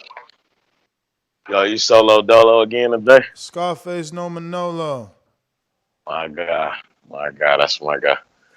Yo, appreciate it. How long you go yesterday? Like 5 hours, bro? 6? Maybe 6 and some change, you know, something light for a giant. That's like a TBV morning show record right there, I think, man. Probably. So he took so is he taking the single fight deal, or it's just been said that they he's obviously taking it because it's PBC side saying that they are insisting that they are willing to do a 1-fight deal. So he wants to fight. He wants to fight. Hey, I respect that, man. You know what I'm saying? Like I said yesterday, they're gonna do what they want. You know what I'm saying? We can be fans of boxing. We can have fighters that we fans of and appreciate over others. But when we get hectic and to the point of fandom where we, I guess, dick ride and nut hugging, man, sometimes you got to take a step back. When it come up that Wilder do something and all the Wilder fans go off, all the Canelo fans, when you point your finger saying, look at them 3 fingers pointing back at yourself and look at you, because it's calm down, man. It's just boxing. You know what I'm saying? All the people supposed to be fighting like that are in the ring. You know what I'm saying? If they take the fight, hats off to PBC, Dazn, match from all those entities getting that fight done. Like, it's what happens in negotiations. One person sends something, either they agree or they don't, man. But for people to lose their mind, get reckless, start using all kind of slurs and everything else, man, you must not be on Patreon. I'm put it like that, man, because y'all be reckless with y'all. Some callers get reckless with they talk sometimes, man, and it's just boxing, man. If you come on Skype and you stick around for that TBV back call, that after show call, you know what I'm saying, you'll find out that we actually just talk, man. And that's what I was saying yesterday was, if you're trying to get him to sit down at the table, you got to get him in the house first. So give him what he wants. Give him the best welcoming mat that he never seen to get him in that house, and then let him smell that dinner that's cooking and get to sit down at the table. But you got to start at square one. You can't just jump to the finish line. So I always say, please make sure you push that thumbs up. Share this in every episode of the Boxing Voice podcast. This is TBV for life. And if you ain't on Patreon, that's because you're stupid. And shout out to El Camino. Peace. My town up in K-Town. Hey, Daddy, this a dollar beat. I drink soda, I eat pizza, I hang out with chicks all day. These fighters still can't beat me. They fighting every day, they in the gym every day. Just give me 6 weeks, and I got it. BoxingWiz.com. You want payday? You want payday? You want payday? I know that. Yeah, here we go again. I think the biggest news out of this, honestly, is that it shows that Eddie is always out lying to the media. And you being part of that environment, you know, you have to take what he says with a grain of salt. He was out here saying, oh, they want a 3-4, they want this, they want that, when that wasn't factual. Just the same thing he's done over and over all year this year, like he just lies. Like you got to take what he says with a grain of salt, you know. So I think you know, whatever. To me, I'm a fan. I told you yesterday the biggest debate in the chat is the price that we're paying to watch the fight. I could understand that, you know. Either way, to me, I don't care where it lands. I'm going to watch it. So that's how I look at it as a fan. Either one, I got. So if it's pay-per-view, I'm going to buy it. And the Dazn I already have, so I don't care where it lands. So to me, that's how I look at this. That's all I got to say. All right, Steve, thanks for calling in. Yeah, I mean, look, man, they had to shoot their shot. And as far as believing Eddie or not believing Eddie, you got to understand, not only do I love boxing, and I have to continue to repeat this to you guys, like I love boxing, right? Like I literally did a 6-hour, like who doesn't get up to go fucking urinate, right? Like I did about 5 hours and a half or 6 hours and a half yesterday. So like I love this shit. And I also love it to the point that I don't like hearing my callers or listeners, let's say in the chat or call in and say, hey, Ness, did you see XYZ? And it's like, I mean, yeah, I seen that they had a 3-fight deal, but, you know, Steve wants me to not believe things Eddie's saying, so I'm not going to report on it, so everybody's just going to call in about it. I'm not going to report. Nah, I like to report on everything. And, you know, that's probably why some relationships are ruined, because I report on everything. So if PBC just put this out today that they willing to do one fight, I'm willing to report. Eddie Hearn put it out that they wanted to do 3 fights. I'm a report. I don't want you to go anywhere else. My goal is that you come here every single day for all your boxing news and views and opinions. You know what I'm saying? So, yeah, I would rather you not have to hear about certain stories or rumors anywhere else if I can bring them all to you at once. That being said, we're going to Chrono in Cali. And before I do that, K-Boxing, you only, let me double check and see if did you send the rest, because you only sent $2, my friend. It's a $5 US, $5 US for a, oh, there he goes. He said, my bad, still learning. So, Counterpunch for K-Boxing in D.C., cutting the line. What's up? Yeah, my bad, Ness. Like I say, I'm still learning, bro. So I think I got it now. Yes, I know I end up saying it, but it's all good, man. It's all for a good cause. You know what I mean? We need this news. So, but the only reason I was hitting you back, Ness, it ain't really about the time on the call. I know you got your time thing and all that, but if I can get what I got to say out in 2 seconds, I'm good with that. As long, you know. But the only reason I hit you back, Ness, is because I wanted to retouch on the topic that you came up with the other day, and it was this thing between the welterweight division with, you know, this thing with Ugas and them not elevating Pacquiao back to the super champion status. I think I sent you a message the other day and you read it out. You didn't get to do all of it. And well, no, actually we had a conversation. And I'm telling you now, I really feel like between Bob Arum and Al Heyman, they are really angling now because their goal is to try to get Crawford to sign a multi-fight deal.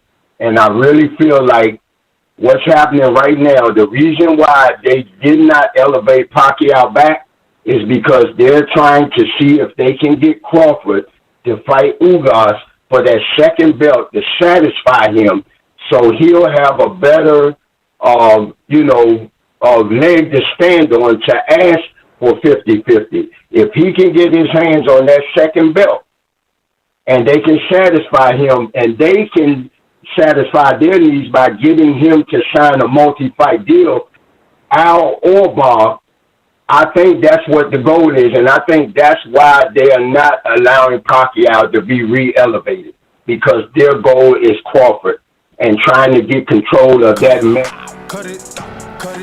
All right, so K-Boxing, I definitely gave you 2 minutes, which normal counterpunch is 45 seconds. I know you're new to it, and you wanted to get things off your chest, so I'll let you do that. But we do have our first guest, the De Valle. Is it De Valle or Valle brothers? Valle. Just Valle. Okay.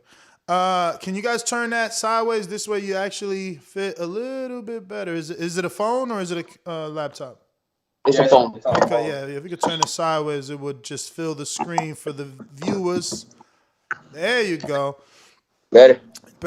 So, man, let's get this out the way. Are you guys twins? Nah. Oh, okay. 2 years apart. 2 years apart. All right. So you're the younger one. You look a little bit smaller. Yeah, I'm the younger one. Okay. And your name is? My name's Dominic Valle. Dominic Valle. And you must be Marcus. Yep. Okay. Spelt different though, but pronounced the same, right? Yeah. Damn, yo, this is gonna sound weird because you're a guy, but yo, you guys have nice looking eyes over there, right? Is it? Thank you. We model too, like on top of boxing. So. So you're like the next Ryan Garcias. I know you probably don't want to be called him, but he's the boxer that we know that likes to model. Yep. He's with like Abercrombie and Fincher. So who have you guys done some modeling with? I've done it with Dick's Sporting Goods and Finish Line. Nice. 2 major companies. Shout out, man. Salute to you. Life after boxing is always a beautiful thing. Well, let's let the world know you are 2 boxing brothers, right? Dominic and Marcus. And the 2 of you are Puerto Rican, born and raised or born in here in Florida? No, we were born in New York, actually. Okay. My dad's from Puerto Rico. Yeah, my dad grew up his whole life in Puerto Rico. All right. So what part is your dad from? Bayamon. Okay, Bayamon. Nice. I'm Dominican myself, but I'm like you, born here. Parents are from the Dominican Republic. So what got you into boxing? I mean, being from New York City, it's not the same being born in Puerto Rico and joining boxing. Like, it's something Puerto Ricans do in La Isla, but in New York, you could have turned into anything, like you said, a model. Why boxing? That's what it is. The Puerto Rican. Everybody in the family has done it at least once, So and we're just the only 2 that really stuck to it. Okay. So being from New York City, were you guys raised in New York for any amount of years before you came to Florida? Because as I understand it, you live in Florida now, right? Yeah, we're actually born in upstate New York. Oh, upstate. Yeah, okay. So it wasn't even the city. It was there was nothing like where we were born. When we came to Florida is when we really got the love for boxing. You know what I mean? Wow. And what year was that? And how old were you? I think we left when I was in kindergarten. Oh wow. So we've been here most of our life. So you're more Floridian than anything else. You're not. You can't really claim New York, especially not upstate. I was about to start asking questions about what New York City fighters have you sparred with? Have you come back to New York and then eventually got in the ring with any of these New York City fighters, or are you also exclusively training in Florida? No, everything's been mainly Florida. I mean, we fought people from New York and stuff like that, but never really were out there for that. So let's at least tell the world that. What are the records? As an amateur, I was 41-3. Okay. And now I'm a pro, 1-0, one knockout. Yeah, for me, amateur, I was 36-6, and pro, 2-0 with 2 knockouts now.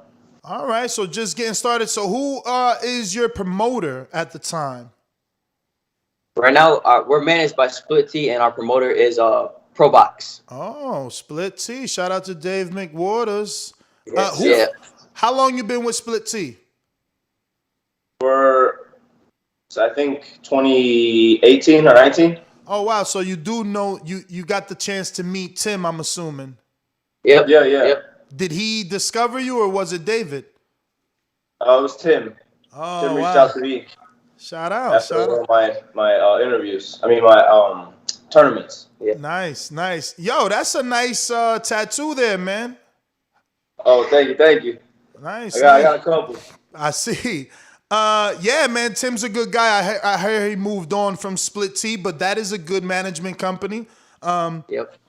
For those that don't know, David McWaters obviously has the unified champion in Teofimo Lopez. He's got a nice heavyweight out of Philadelphia in Sonny Canto. I mean, so many guys, man. So you're definitely in the right hands. And being Puerto Rican, I'm sure Top Rank is already looking at you, but no promotional situation at the moment, just managerial.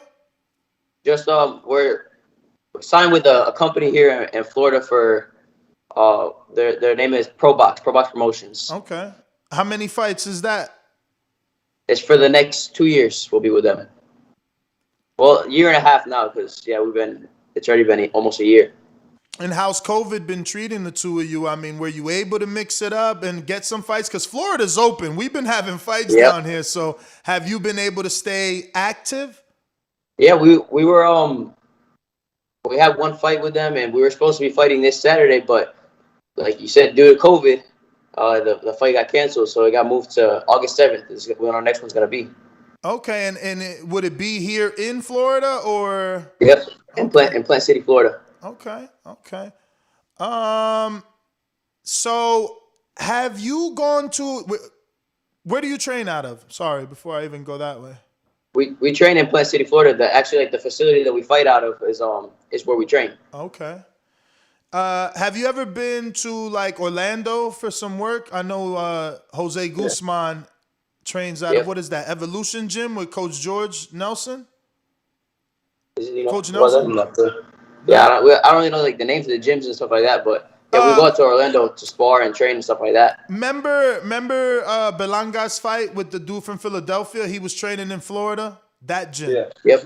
Yep. Oh, you've been there then? Yeah. Cool. So what weight classes are you? I'm at 147. And I'm 126. How long you think you're going to hold that 47? You think you could be a world champ at 47, or you think you're going to grow and end up at 54 before you I want to be a world champion at 47. That's my goal. That's my first goal. And then obviously move up 154 and possibly way down the line, end up 160. So, I mean, you're 22 and you're weighing in at 148. You going to be able to hold that? Yeah. Okay. It's all about the nutrition. I hear you. Hey, I'm glad to hear you have it locked in already at such a young age. You know, a lot of fighters wait till their career's a little developed before they hire or, you know, start paying attention to the nutrition side, and they suffer trying to make that weight. So definitely a good thing. And Dominic, your weight class is? 126, featherweight. Oh, featherweight. 126, man. Look at this. Huh? Almost as big as me. Yeah, I know. I didn't know he was that thin, right? Because or light, however, whatever the respectable word to use would be. Yeah. You know, I mean, a lot of people say I'm huge for 126. Yeah, you look bigger. You look bigger without a doubt. You know, I didn't expect you to be so many pounds less than him. Yeah. Yep. Everybody says they can't believe I make 126. I mean, like Marcus said, it's just nutrition. You know, my dad, he's pretty good with that. Like, he knows about nutrition and stuff like that. So we've kind of always had the right path with that. So is it your father that got you guys into boxing? Yeah, pretty much. It was my grandpa, he used to box in Puerto Rico, so it kind of was like in the family there. But my dad like actually took us to the gym, and we found out we loved it, and that's since I was like maybe 6 years old. That's all I ever wanted to do was be a boxer. So Ofacio Falcon Jr. usually comes down to Florida once in a blue. You guys know him?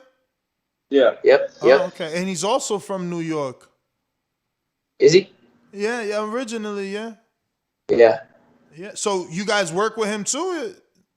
No, never. No sparring? Okay. And what about the kid with the braids from down there, from Orlando? Well, he's really also from upstate New York. I think it's Elion Rodriguez, maybe? Am I saying that right? I could be wrong. Long braids, light-skinned kid, Puerto Rican, no?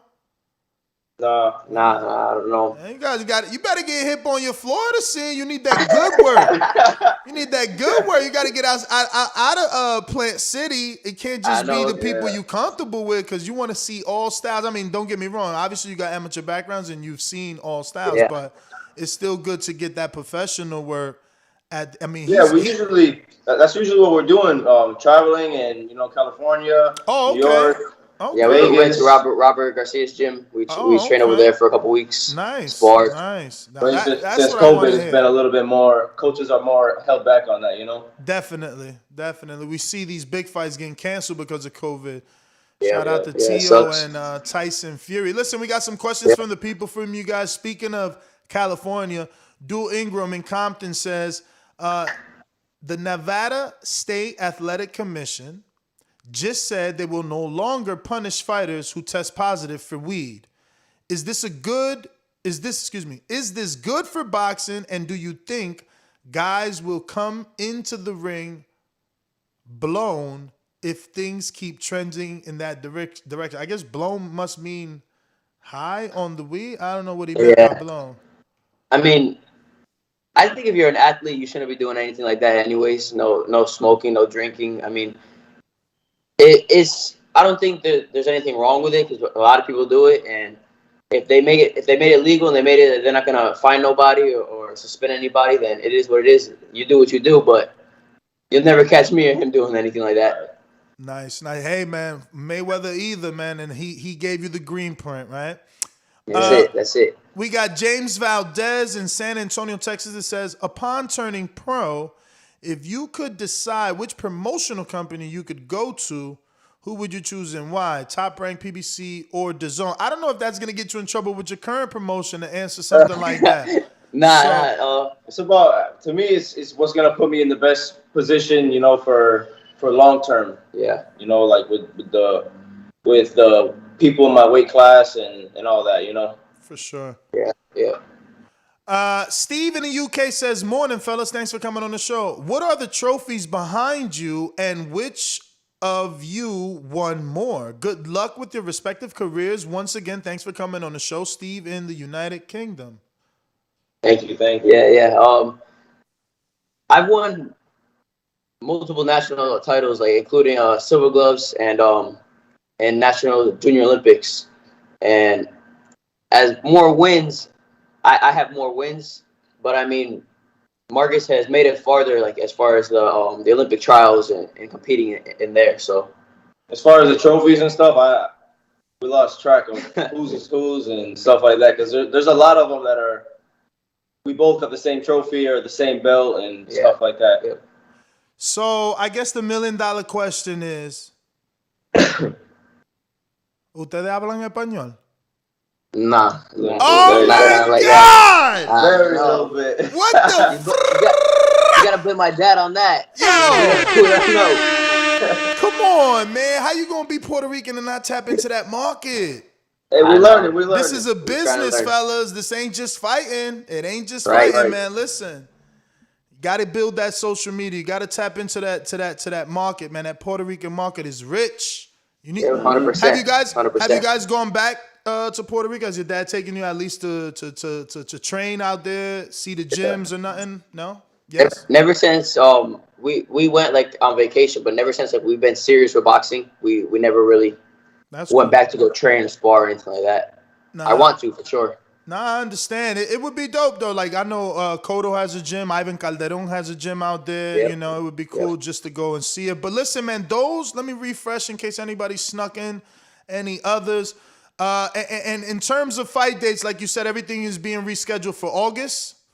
August 7th, yep. The both of you on the same card.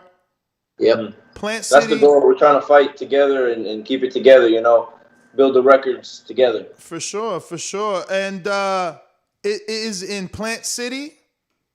Yep. Plant City, Florida, yep. Okay, so please give out your social media. So is it at the Wheeler Street, Plant City? That's where the fight's taking place? Yep. Yeah, that's the one. All right, so that's 2031 North Wheeler Street, Plant City, Florida. I wonder how far that's from me. I'm going to have to check that out. But I'm screen sharing your social media here for everybody who isn't following you. Yo, why do these flyers making y'all look older? Who's doing your flyers? Everybody says that. Bro, they got you looking fucking 30 right now, man. What the fuck? Bruh, and y'all tans is way. Listen, man, if y'all need a graphics guy, my man Ignorant Boxing on Instagram, I'll hook y'all up. What's up? They got y'all way look. Y'all, you two dudes are young as hell. They got you looking. I know. Way Trying to make us look like right men. now. We got baby faces. Yeah, I mean, listen, I guess it's good to throw off the opponent and shit. Like, yeah, I'll take his old ass. And then when you get in the ring, you young as hell, man. Right.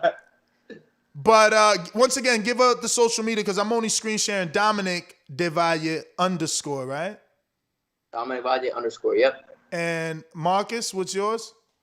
Marcus Valle, just like that. Marcus Valle.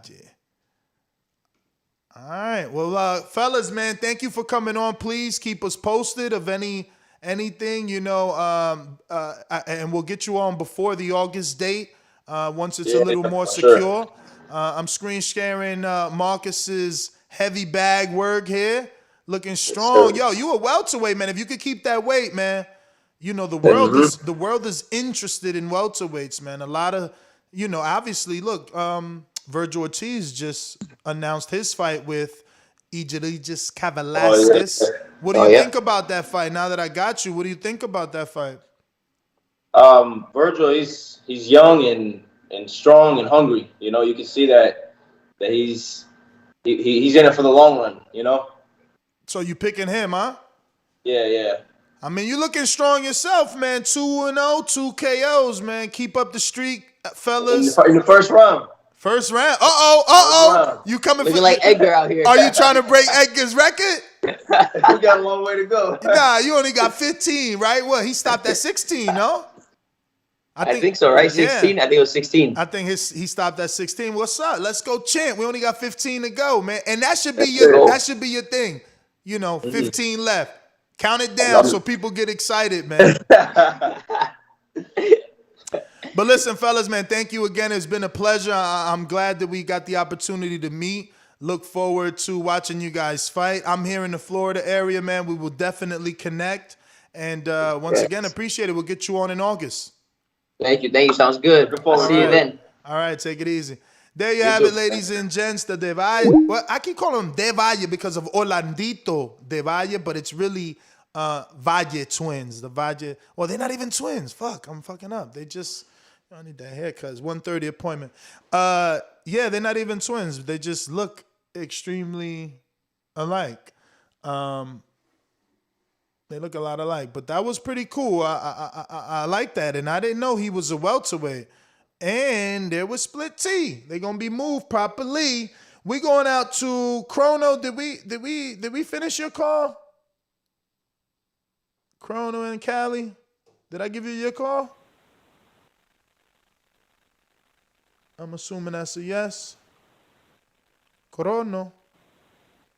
Oh no. Austin and Dallas. What up?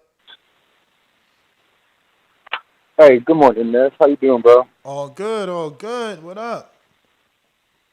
Man, chilling, bro. Just here at work. Hey, man, could you put the Discord link in the chat, bro? All but right.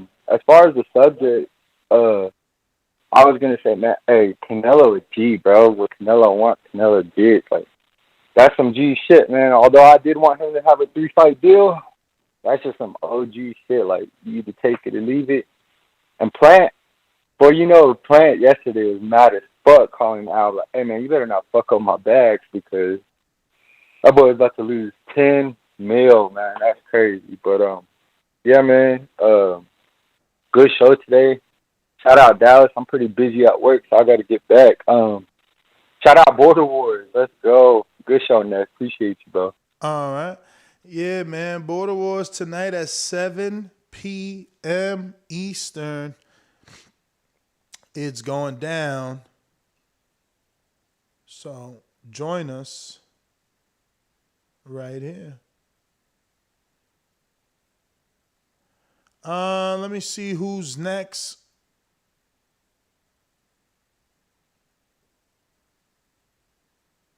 Davidian Buffalo.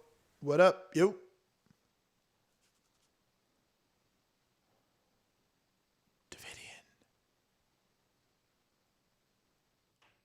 No Davidian. All right, let me get to these super chats then. Oh, there he goes. What up, Davidian? Yo, what's up? What's good, TBV? So what's going on with the Canelo fight? Is he going to fight Caleb Plant? Looks that way. Looks that way. Looks like the PBC have decided to do a one-fight deal. So is it going to be on Dazn or? Well, that we haven't gotten that information. A little bit at a time. Oh, okay. Baby steps. Okay. Well, as long as it's happening, I'm excited. I'm obviously put me down ahead of time. I mean, I know Canelo is the guy, but I've always liked Sweet Hands, so that's who I'm gonna go with. But it's not an easy fight, so. But I'm glad it's happening, so. But other than that, great show, and yeah, those two brothers, they look so much alike. But yeah, great show. God bless you. All right, brother. Bless you. Amen to that. Let me see. Looks like Julius is a Vel, right? I think.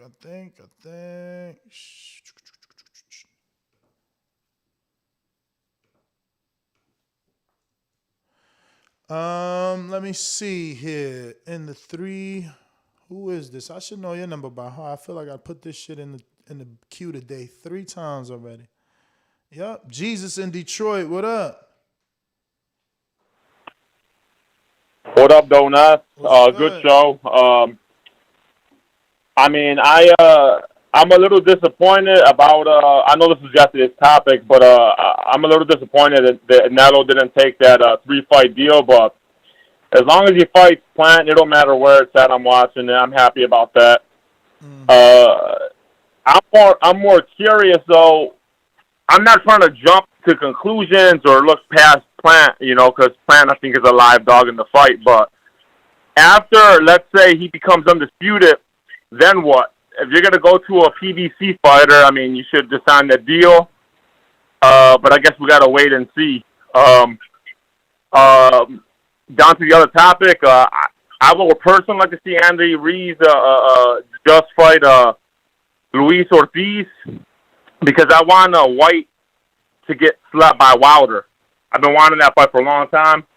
Dillian needs to he needs to get straight knocked out by Wilder. So that's it. That's my call. Great show. All right. We got Rich Mendez. I know I said this. He said, where's my apology for the A-roll reference? Like I said, my apologies. And then we gave KD Boxing, his super chat, his counterpunch. We got Big Mex, Super Max, who says, it's Border Wars show day. Y'all tune in tonight. Shout out to all the white fridges. Hashtag white fridges. Laughing out loud emoji. Great content, Ness. Keeping us busy on the road. Thank you, brother. We got RS1 says, everyone wants to see Whyte Wilder except Wilder and his team. Don't forget to show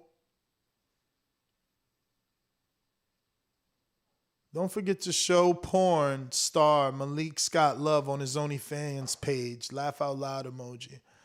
Ring IQ Boxing Talk with the $5 super chat saying salute. I sent you the link. Check your Skype. I mean your Instagram. The link is there in case you could jump on. Right now we are talking Canelo wins. PBC willing to negotiate one fight with Keller Plant. Plus Andy Ruiz announces he's back in September and that he's in talks with both Luis Ortiz and Dillian Whyte. We are looking for your thoughts on that. We're going to Brooklyn. Brooklyn. What up? What up? When you see old dirty bastard fall in a position like that, then you know that I'm getting ready to bust your.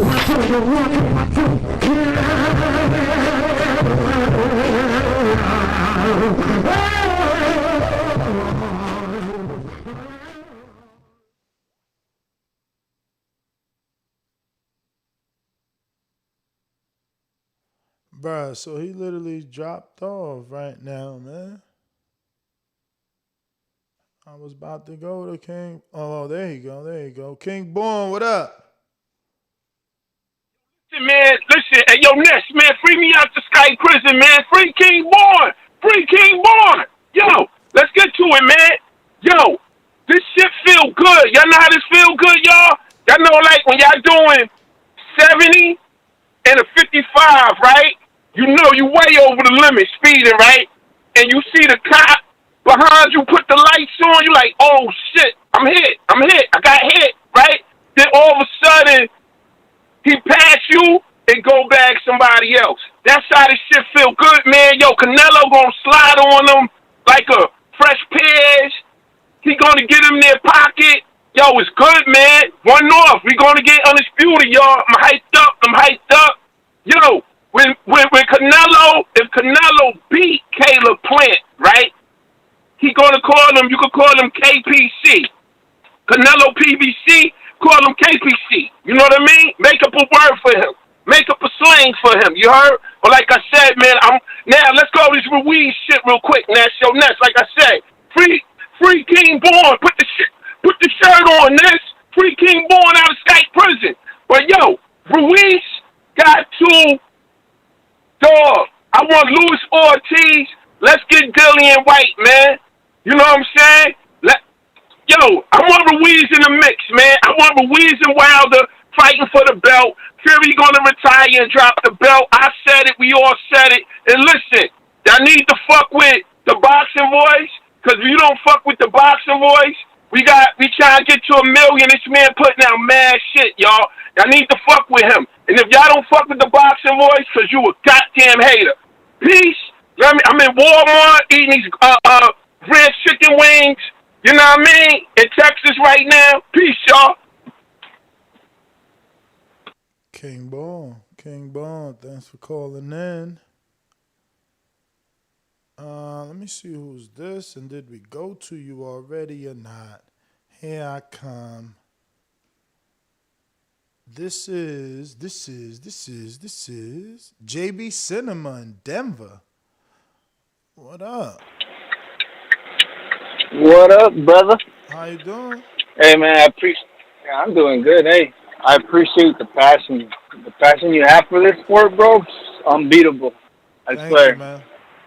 Yo, yeah. Hey, so all I gotta say, man, is I'm happy this fight's gonna happen with Caleb Plant. I mean, whatever it takes for them to make the Benavides and fucking Charlo fight to happen, let it happen, dude. Whether it's contract or not, I mean, it's up to them, right? But, I mean, we just need those fights to happen. As for Andy Ruiz, I would say Dillian Whyte would be my preference, but either one would work out. I would love to see both of those fights, but I think Dillian Whyte would be better. You know, another UK fighter maybe. You know, since, what is it, Anthony Joshua, isn't he from UK too? Yes. So having those two UK fighters under his belt would probably bring some kind of narrative. Who knows? Great show though, man. That's my call. Thank you, brother. Thank you.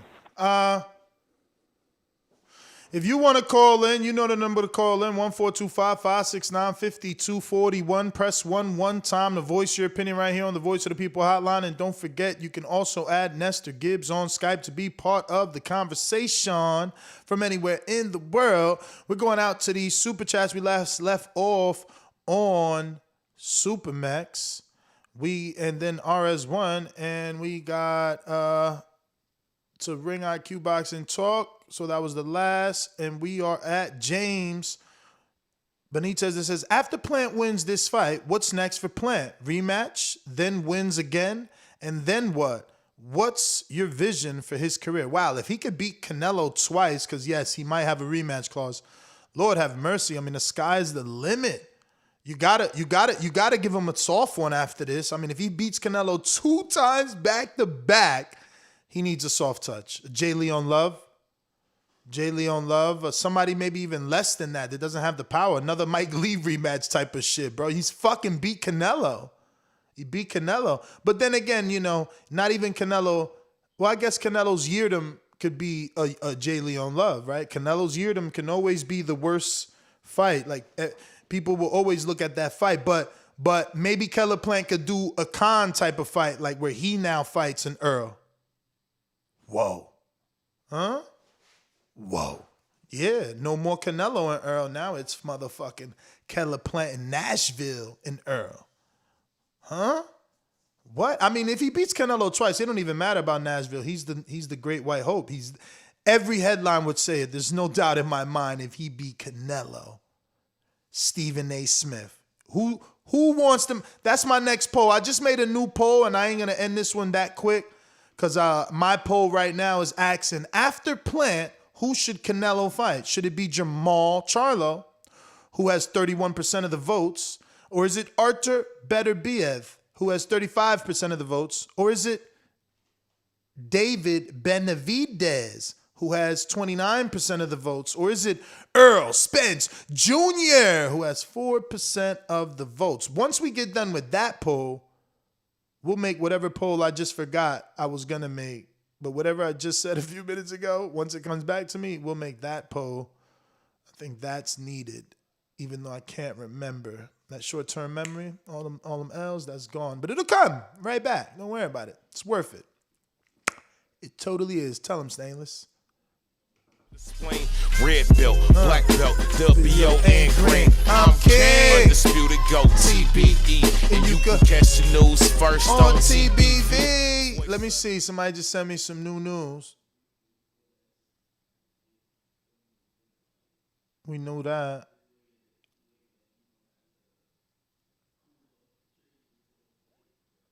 Oh my God, they still in. Poor Devin. I need to do I don't know. I might do a show. What's today? Wednesday? I gotta get a haircut at 1:30. Do I have the time? I definitely got the time after the haircut. Fuck. They still in, man. Fuck. I want to tell y'all this because it's a busy day and I don't know if I could get back. But this is a show, man. I'm going to hold this, man. I need this news. I love this news. Wow. This kid is a star. Just know it's Tank News. You know it's Tank News. You know it's Tank News. All right? Huge Tank News. But anyway,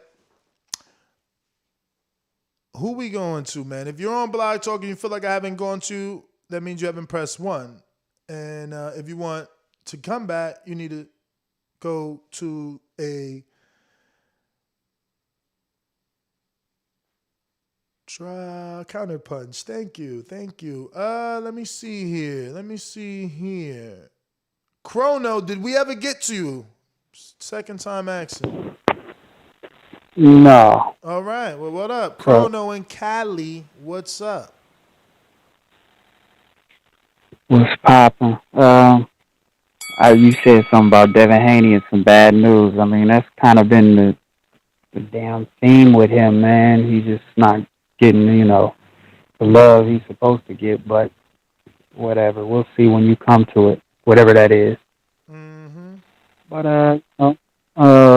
I look at this title and I see something that we don't see often in boxing that probably would save boxing, and that's willing to negotiate. More promoters, more managers, whatever, they need to say that more. And, you know, PBC or Al Heyman was like, shoot for 3, get 1, you know? Shoot for 3, he ain't rocking with it. Okay, well, we can get you that 1 fight, and we can play it from ear from there. You know, I don't see why people be hating on PBC so much. I mean, I don't hear Bob saying they willing to negotiate. It's always about, oh, we ain't got the money, or blah, blah, blah, we need to get a venue. It's always some bullshit. True. But PBC really trying to negotiate. So they need to stop hating. As far as Whyte and, Ruiz versus Whyte, that's the big fight. You know, Ruiz already solidified himself as kind of a linchpin in this boxing thing for Mexicans because he's got the history. He's the first heavyweight champ, so it's going to be bigger with Whyte.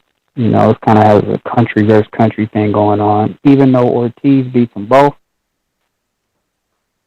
I think Ortiz beats them both, but the bigger fight is Andy Ruiz versus Dillian Whyte. As far as Canelo, you know, I don't blame him for not wanting to hop right back into a multi-fight deal. Just coming out of a bad one.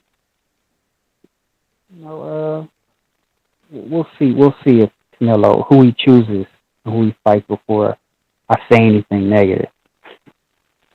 That's my call. All right.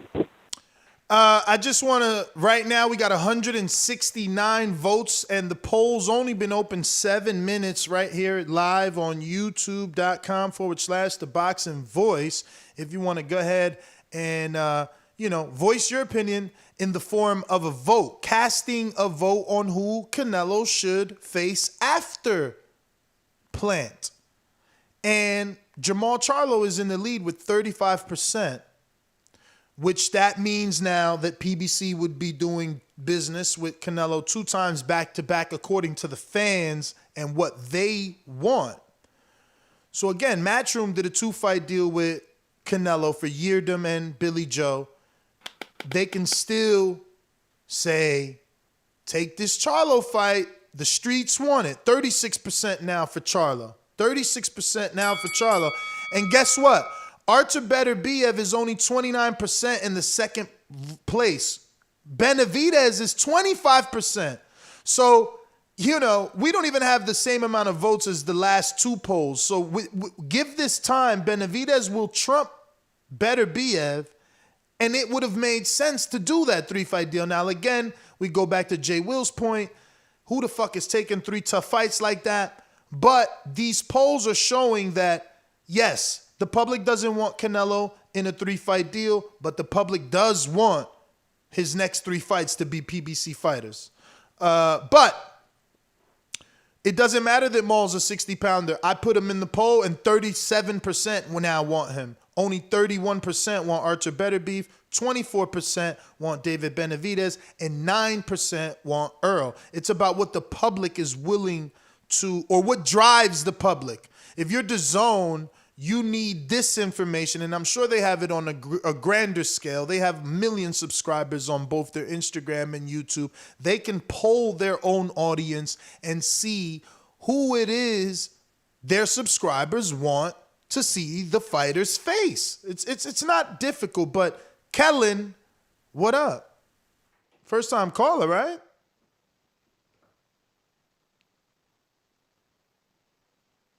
You got to unmute.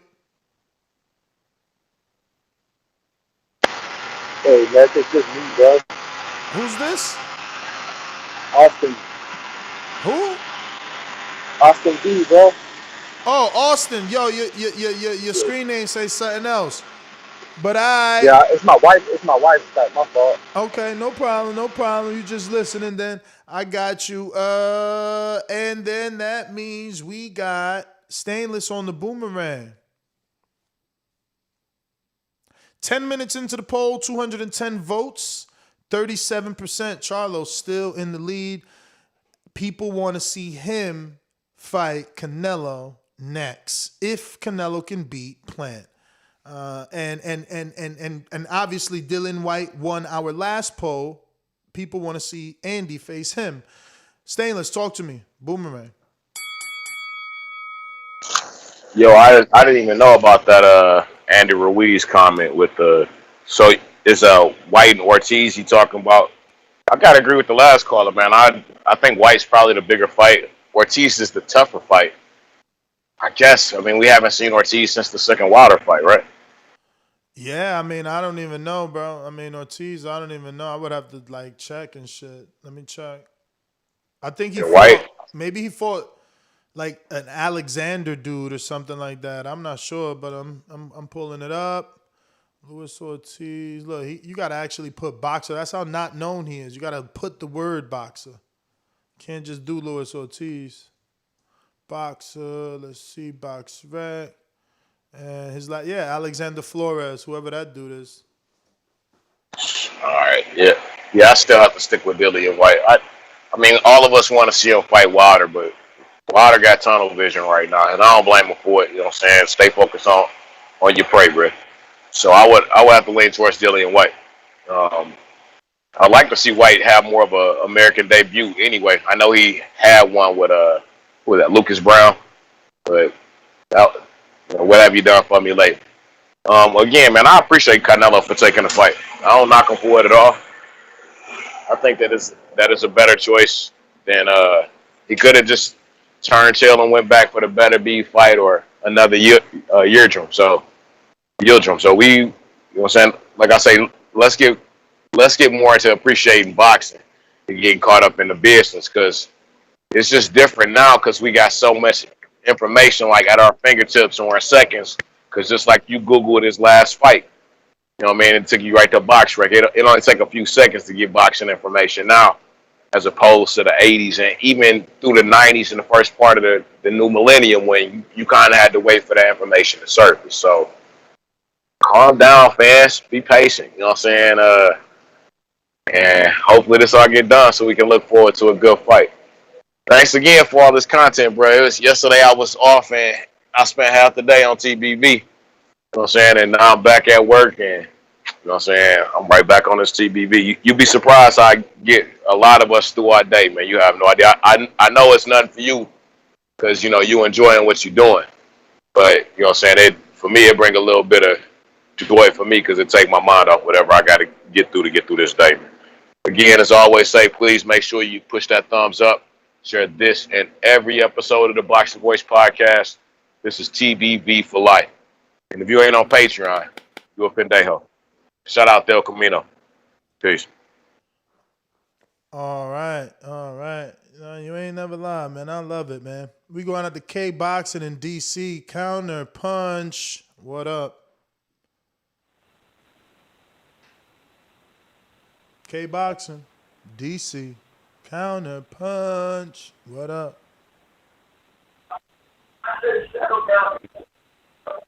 K Boxing.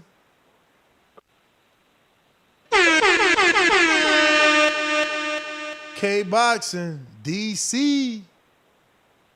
Out here wilding. He wilding. He stepped away. He gonna hit it on a playback. Be like, yo, that's man. Who we got? Also in DC. It's looking like Ron in DC. What up?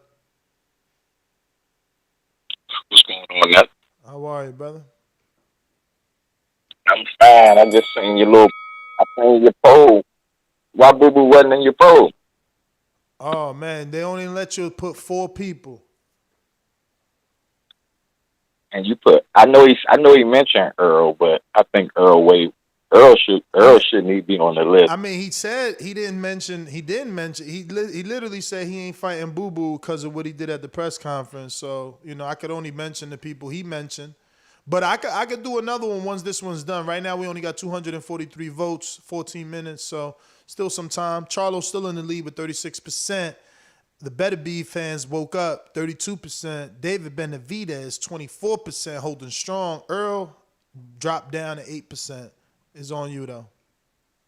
I went on and I picked Benavidez out of the 4 because I think that's it. Plus both of them 168, big boys. Charlo he a big boy, but he ain't 168 yet and ain't proven he could really, really boogie like that at that weight. If it ain't for Canelo or a big belt, I don't see why he'd drop any of his belts to go up just to fight Benavidez or any of them without it being a big fight. But my why I called is I seen the boy Punch on here a couple of times, and he's a wild character. I done seen a couple of his champs. I done win at him on his champ. He's sneaky one sided. Like he try to act like he down for everybody, but he one sided like hell. But I wanted to get in yesterday and ask him, did he have the same energy for my guy Boo Boo when Boo Boo was chasing Canelo? Was he one of them guys that was saying Canelo should go ahead and fight him? Because Boo Boo chased him at 154 before they stripped him of the belt, and Canelo ran and fought Liam Smith for that belt when he ain't want the belt when Boo Boo had it. Boo Boo go to 160 and go to the zone, get a belt at 160, and Canelo run from him again. Now he at 168, and it seemed like everybody's still putting Boo Boo so much on a back burner, like they trying to age my guy out. He need a fight, like man. what's really going on? He need a fight. He do. He not in position. Like everybody got a better resume. Like Charlo offers more. He's a 2-time champion that actually fought people. Like Boo Boo's biggest name is like Willie Nelson. What about when he beat Vargas Lavarosa? He was undefeated. Bruh, when he beat Vargas, wasn't Vargas the top dude? Hell no. Didn't Laura beat him first? I'm sure Laura beat Vargas before Boo Boo. I might be wrong. I ain't trying. I might be wrong. Yeah, I think you are. I mean, you check. Now I'm gonna check because it'll be hard to. It wouldn't. I think Vargas was undefeated when he fought Boo Boo. Listen to me. Wouldn't that be ironic if Demetrius Andre got Vargas undefeated before Laura? That would be ironic. Cause we you know what I would think that's ironic about it. The only thing ironic about it is this show. It shows Boo Boo is one of the most feared and ducked dudes by them top dudes. Plain and simple. Undefeated. That's why I be getting on. But he fighting none of, and even the big with Frankenstein and Dockway dude that was undefeated. I ain't seen nobody fight that big African since Boo Boo. Ain't nobody fight him. Ain't nobody else fought him. Ain't nobody fight him because don't nobody care about that dude. What's that? So what? Who gonna be? Did anybody care about a lot of them? A lot of them dudes fight dudes we don't care about. We ain't care about Martel. Do we care about Martel? I hear you, but this is the thing, man. You asking a team, right? Let me go to my rankings on theboxingvoice.com/rankings. Where we stay up to date. Shout out to Box Live. So rankings 160, right? Because that's what we're talking about. Boo Boo 160, Andre, and who the hell could he fight, bro? They gotta fight each other at the end of the day, man. There's nothing to say. But he is at the end of the list. It's just that's just it. Even on the ring, like he's behind Charlo and Gennady. He's just behind them. And look, Derevyanchenko is supposed to be out of them rankings, which means Ryota's gonna move up, Eubank will move up, but he about to fight a tune-up according to Eddie. Isn't Brandt in a fight? Don't Brandt got a fight, or did he just lose that fight to Jan Beck or somebody? Right? I think Brandt just fought, man. It's my guy. Oh, yeah, he just lost by knockout to, John Beck. Yeah, man, I mean, look, I don't know what you want people to do. Canelo ain't going to be forced unless you force him. I think my opinion yesterday was it's whack for him to say that Boo Boo can't get the fight because of what he did at the press conference when that's how Laura got the fight. So that mean Boo Boo got to stay on his neck. He got to stay on his neck and keep pressuring him, keep putting pressure on him. You know what I'm saying? Nobody else could do nothing but Boo Boo, but he going silent. He did what he did, for a little bit, and now he's back. Quiet, so I don't know. He got to step up. But I see Boston calling in, I guess. That's kind of close to him, right? Because he's from like Providence or something like that, or Rhode Island. So I guess somebody else calling in to defend some boo-boo. Let me see. Who's this in Boston? Nigga, hit me with that intro. Damn. You got like 8 Boston numbers on the queue over here, man. Let me see. Where's Georgie Porgy? Yo, first of all, let me say, I don't pay showtime to see you all there not even putting a goddamn motherfucking effort. If I want to see some motherfucker just fight, I pick up a fight with somebody in the street. Don't need that shit. You don't love that sport, my dude? Just move along. Gone. Fuck you. Next. What a great show. Thumbs up, donate. Hey, yo! What are they talking? Boo, boo. Yo. Listen, I don't think they docking Boo Boo. Everybody's saying they be doc. Listen, the Boo, he got a strap, and try to get a strap. Andrade, he got a strap. What the fuck he has? At 160, WBO. Well, yeah, but which one will be fucking conglomerate first combaggary fucking representation of a fucking belt he has? What? What he has, WBO, IBO, WBA. WBO, I said that, WBO. Nigga, that shit is trash. Holding that shit is holding the same shit that Crawford holding, isn't it? Yo, that's still that a ain't belt. What Crawford has. That's still a belt. That's one of those belts that like having one of those WBA fucking regular shit. Everybody got one of those motherfuckers, man. That nigga need that real strap, yo. He better right. Listen, a lot of these cats, if they would have go the WBC route, it would be a lot better for them. Even I hate fucking Mauricio and the whole nine, but at least you hold that one there with a little so-called more prestige. Maybe can put it, put him in there, bait the other guys. But that shitty strap, bro, don't mean anything. Give a fuck. Who the fuck is challenging? Who they? Yo, you want to talk about rankings? Tell me the rankings there. What the rankings did they got? What do you want? WBO rankings? Yeah. Tell me the list of fucking bombs they got over there. What the fuck they got? Well, I bet you they don't even got a name. Let me screen share this for the world to see. At WBO, you got Jaime Munguia, #1, who already said no. John Beck, who just beat Rob Brandt, who I'm sure is going to want an opportunity. The Brazilian Falco, #4. Stop. I'm going to fucking puke. The Brazilian? Nigga, nobody know that cat. I'm just telling you what it is, brother. You asked the There's a bunch of names. Yo, you tell even hardcore. You tell hardcore fucking... Dude, the first name I recognize from the third down, I don't even know none of these niggas, man. Don't even know them. Don't even want to know them. Any fucking way, Boo ain't going nowhere. And another thing I want to talk about, what's up with fucking Al Heyman? We have to bow to fucking, to Canelo, huh? Hey, man, sometimes you gotta do what you gotta do for But there's no way, yo. I'll try to beg him this fucking but that will never happen. You're going to pay Canelo in a multi-fucking fight deal? Eddie did it. But Eddie had numbers. Shit, I'm screenshotting. I was talking shit. Eddie came out with numbers. Yeah, go everybody donate support. I'm out here. Damn, I just screen shared my whole fucking conversation. But, hey, at least it's just showing that I've been trying to get Ring IQ on, so hopefully he's available. As I can see, I'm sharing the whole fucking conversation. Yo! All right.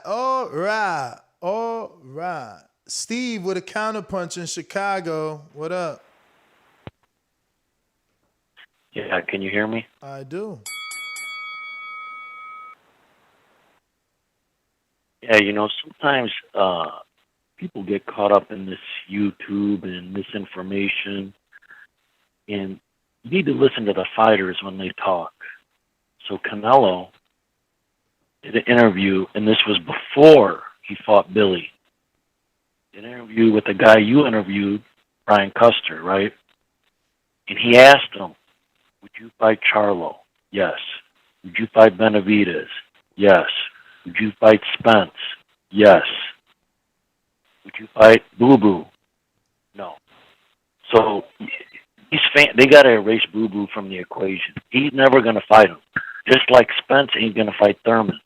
These guys that get on here and tell you about Thurman, it's never going to happen. Whether we like it or not, that's hearing it from the horse's mouth. So I don't know what these guys are drinking or what they're thinking, but it ain't going to happen.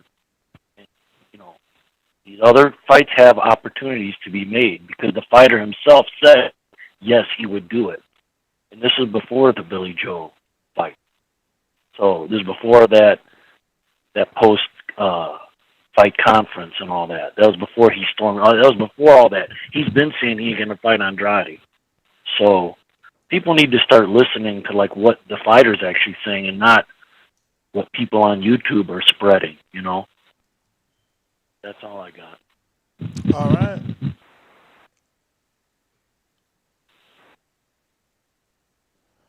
Well, I'm just waiting for Ring IQ. Is he here? Let me see. Don't see him yet.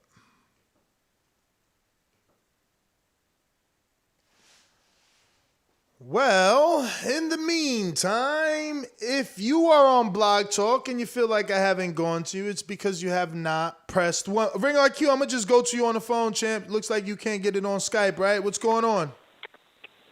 Yo, you can hear me? I hear you. I bet, yeah. I mean, para mí, as far as Canelo going to the PBC, ellos están pasados. Ese tipo no es tipo ordinario para estar tratándolo así, de que multi-fight deal. He's Canelo, bro. But Canelo, he does what he wants. But you know what I mean? He does what he wants. Didn't he just do a 2-fight deal with Yeardom and Billy with Matchroom? What's the difference? The difference, I think, the biggest difference, I think, is that Eddie is doing shit on Canelo's terms, not the other way around. Like, Eddie, when he did that shit, he did a press conference, and he was like, Canelo's my boss. I do what he tells me. You see what I mean? That's a different situation than entering into a platform deal with Fox, which is essentially what they was talking about. You're talking about 3-4 fights or whatever the fuck it is.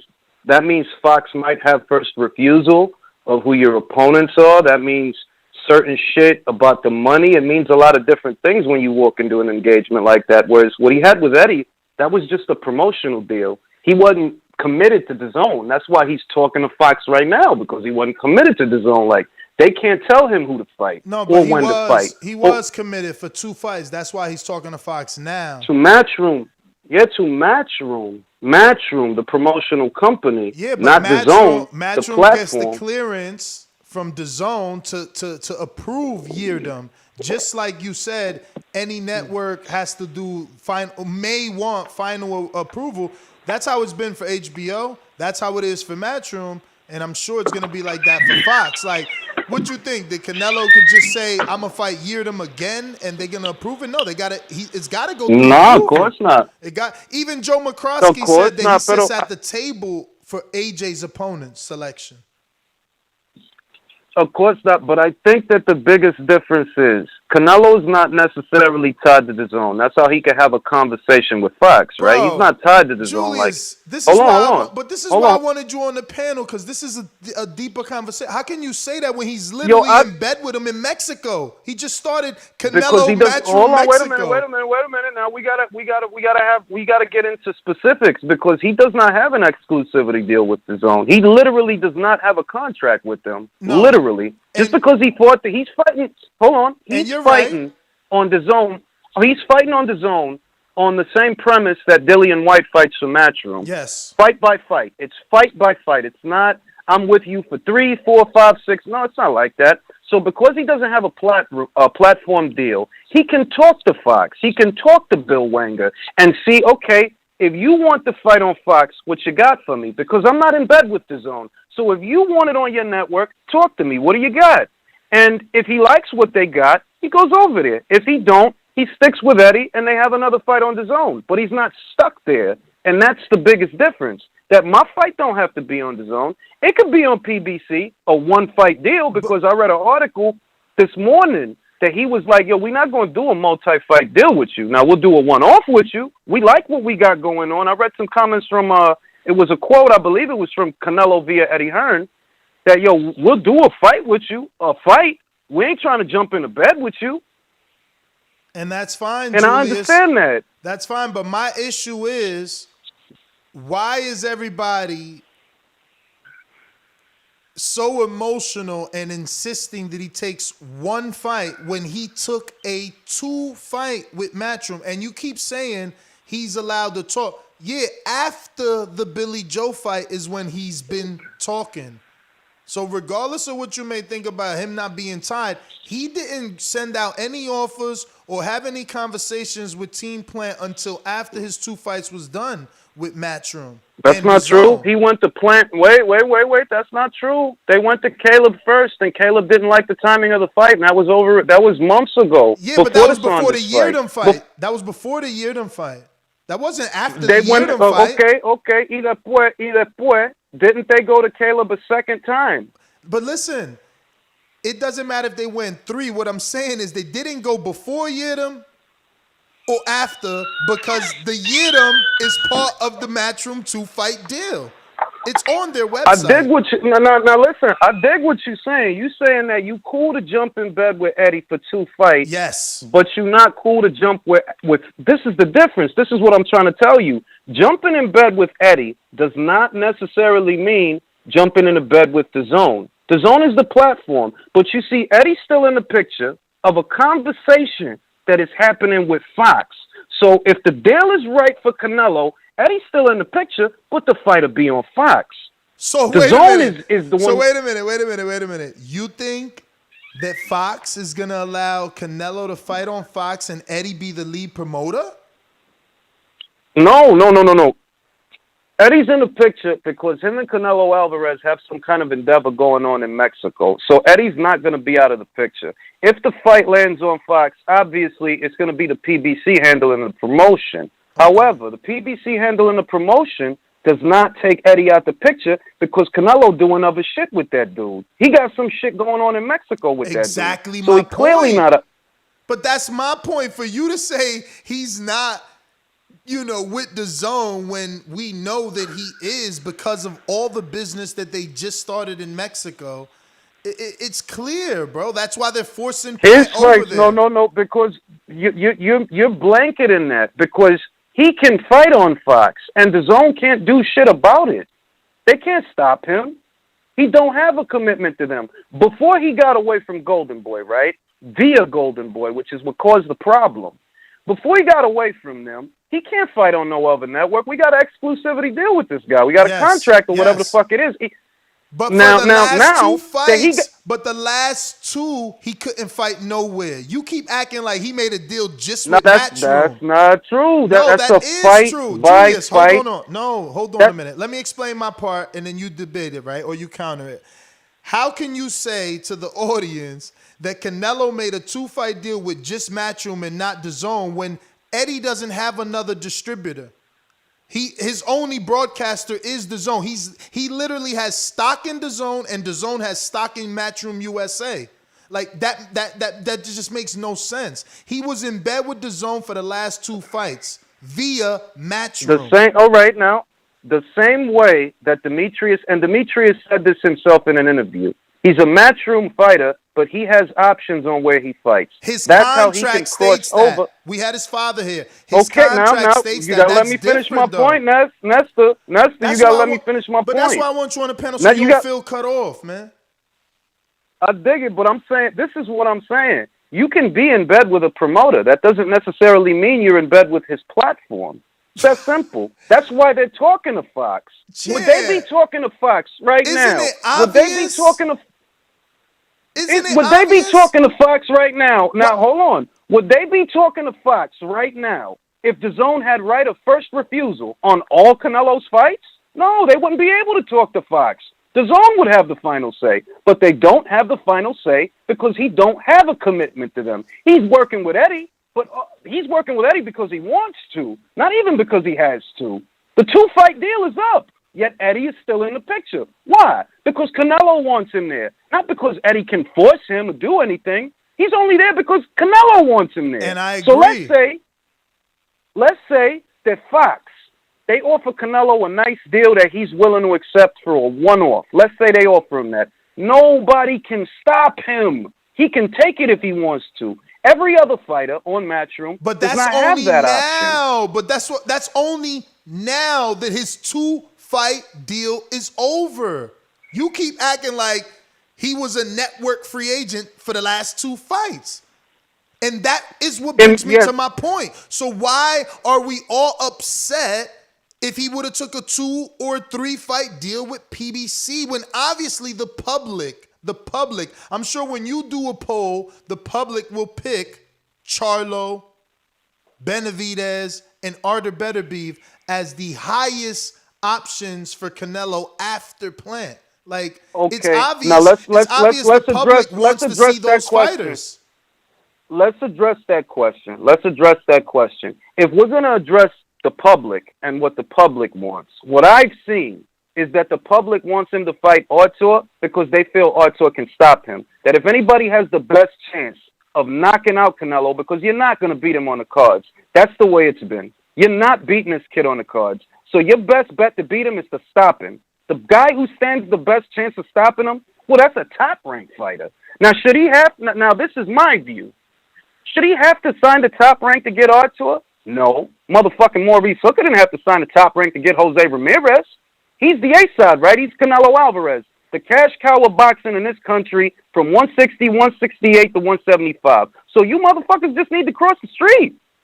That's simple. He's the A-side, not y'all. If he don't fight you, you know what's going to happen. So you're going to end up... Hold on, let me finish. I just want to be clear. You saying Bob is going to make Beterbiev go to DAZN for the fight? I don't think Bob is stupid. I think Bob would let it happen because that's what he did with Ramirez. That's what he did. When Eddie made that deal to Ramirez to unify with Mighty Mo Hooker, what did Bob do? He let him cross the street. But that was one belt unification. We're talking. I don't know if you know. Right now in the media, they're trying to do Joe Smith versus Artur Beterbiev for a 3-belt unification. Yeah. I've seen that. No, that's not what they're doing. Top Rank just entered into a top. Joe Smith is in the process of finalizing a 2-fight deal. The fight is mandatory. Salamov and Daniel Jacobs early next year at Madison Square Garden. That leaves Artur out of the picture. But there's also reports that Bob wants to make the unification instead of. I don't doubt that Bob wants that. What I'm telling you is and I'm not knocking Joe because it's pugilism, it's prize fighting at the end of the day. Joe want that Danny fight because more people know Danny. That's what it looked like. That's what it's because that's what they talking about. That's what his people was talking about. Danny fight? They talking about. Yo, to be real, I wanted the Beterbiev fight, bro. Yeah. That's what I wanted. But that's not what I'm going to get. And I knew. When they brought Danny into the shit, yo, watch them pick Danny. Danny is really the network free agent. He the one been floating like a champ. Real shit. Like, he the one that's moving like a network and promotional free agent because he go where the money at. And if the money right now is for him at 175 at Top Rank because 168 is all tied up, okay, let's go to 75. Let's get Joe. But we have to agree. I wanted Artur. We have to agree Canelo was locked in for 2 fights, and now he's able to negotiate. I don't know. Like I said, I don't know that I can agree with that because DAZN does not seem to have the rights that they had before with him. They don't. Whatever Canelo's doing now, it looks a lot like he's doing whatever he wants on his terms, or he ain't doing shit. Let me ask you this question then. This is another way to answer this question. Obviously, do you think DAZN would allow Eddie Hearn to put on another fight in America on another broadcaster? Like no. Eddie, all right then. So why would Eddie sign Canelo for 2-fight deal and shop the fight? You can't shop the fight. He's in bed with DAZN, so those 2 fights was with DAZN. No, he can. No, wait a minute. That's not true. He can shop the fight, but DAZN has right of first refusal. He can shop the fight, but they have right of first refusal. Hold on a minute. You're gonna tell me that you and I are gonna invest in each other's company literally via stock, and then you're gonna allow me to sell you a fight? Come on, man. If there's a better deal, for example, is to my knowledge, DAZN is not yet available in Australia, and I think a lot of the fights they're ending up on Foxtel. America. No, I know, America, but I'm breaking it down. I'm breaking it down, bro. I'm breaking it down for you. You're asking how that could be the how, because to my knowledge, matchroom fights in Australia are not shown via DAZN. They're shown via Foxtel, to my knowledge. I don't know. I would have to ask somebody that lives there, like Ebony Bridges or somebody. But to my knowledge, DAZN is not yet available in motherfucking Australia. So the boxing they get is probably by way of Foxtel. That might be a similar situation here to where you can shop the fight if you want to shop the fight, but DAZN has right of first refusal. More particular to this conversation, we ain't talking about any old motherfucking fight. We ain't talking about Dillian Whyte. We talking about Canelo. These other fighters don't got the same deal that Canelo got, and you know that. I just can't believe you really think a dude who's been given $1 billion from DAZN is going to have a contract with DAZN. Did DAZN give Canelo? Did DAZN give Canelo? No, never mind. They went to court. Eddie is attached. Went to court. Remember, Eddie is attached. Eddie's exact words. Hold on, wait. Eddie's the one that's attached to DAZN. Eddie is attached. Yes. Canelo agreed. do what the fuck he wants. But he do what the fuck he wants. But Eddie's exact words is, I'm happy to be the guy responsible for bringing Canelo back to DAZN. Remember that. He did that. When Canelo sued DAZN and Golden Boy, it was Eddie that said, I brought him back to DAZN. But somehow you want to say he's not on DAZN. But that's okay. Let's change the topic. Who do you want to see Andy in the ring with? He says in the article that he's in talks with Dillian and Lewis. My poll, 70% want Dillian. I agree. I want Dillian because they've been talking shit to each other. There's more build-up between Dillian and Andy. Them dudes been talking shit to each other for at least a year, maybe a year and a half.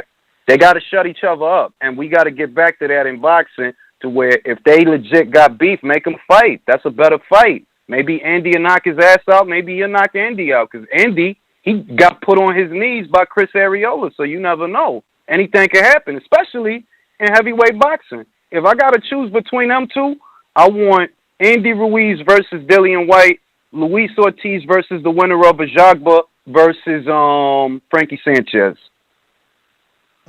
Yeah, Jagba got COVID. Yeah. Word up.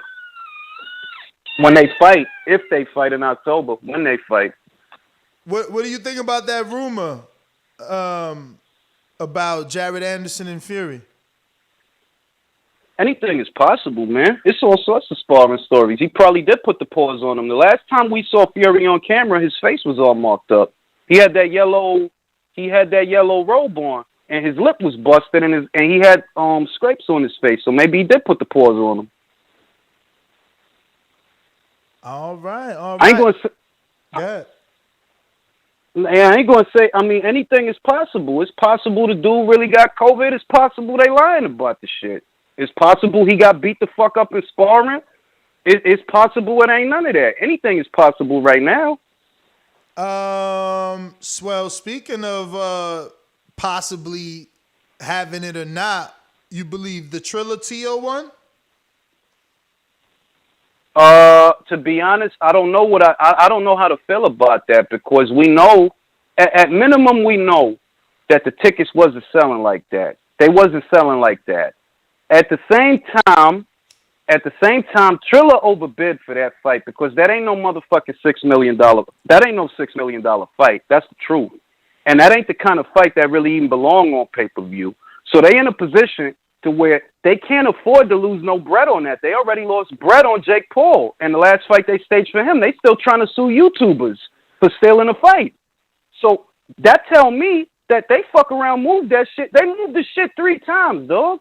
3 times from June 5th to June 19th to August.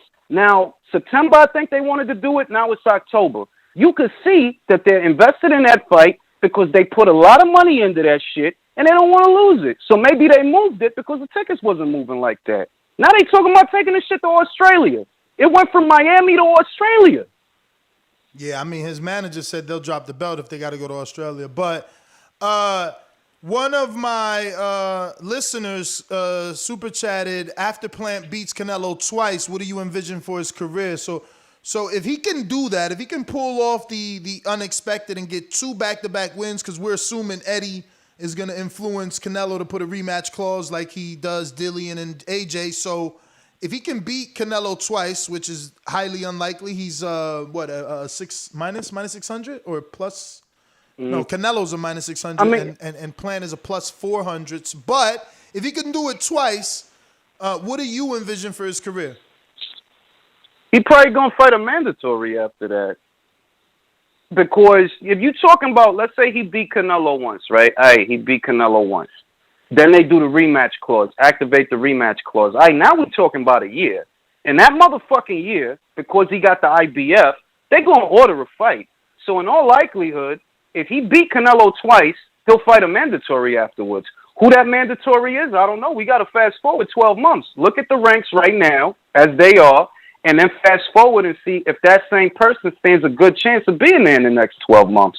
Because that's what's going to happen. The IBF will order a mandatory before everybody else. Right now, number 1 and number 2 is vacant, bro. And Jesus, the 3 is unpronounceable. 4, I mean, these are definitely. I mean, Uzcategui and Benavidez are 5 and 6, and those are the most recognizable names. Somehow Daniel Jacobs is 7, Vladimir Shishkin is 8, Truax 9, Anthony Durrell 10, and then Gongora is there, but he's at 12. Zach Parker at 13.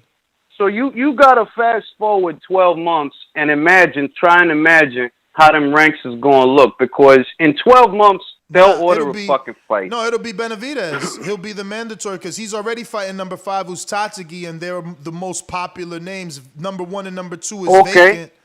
This is probably for an eliminator belt. Now the Caleb Truax fight, unless I'm mistaken. The Caleb Truax fight was a mandated title defense, unless I'm mistaken. So a year from that date is when they will order the next fight. A year from now, there's room to fight Canelo Alvarez 2 times, and then they'll order the next mandatory. If that's Benavidez, then that's who it's going to be. But in all likelihood, the next fight is going to be a mandatory. It's going to be like, if he was, I don't think he's going to win. I think he's going to get stopped. He'll get stopped. But in this parallel universe, where Plant beats Canelo, he'll fuck around, fight a mandatory right after that, or drop the belt. Let me ask you, there's some... I'm sorry, I thought you was done. Go ahead. No, go ahead. I was going to say, there's some content creators assuming that Plant doesn't take the fight and fights Morrell. Do you see any logic in that?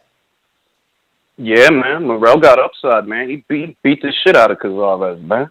Like Plant, they did what? Look, this is the thing, right? Wait, did you hear what I said? Plant, you heard what I said? Yeah, they think you saying that people think the Plant Canelo fight not gonna happen, and he gonna end up fighting Morrell. That's what people saying, right? Yeah.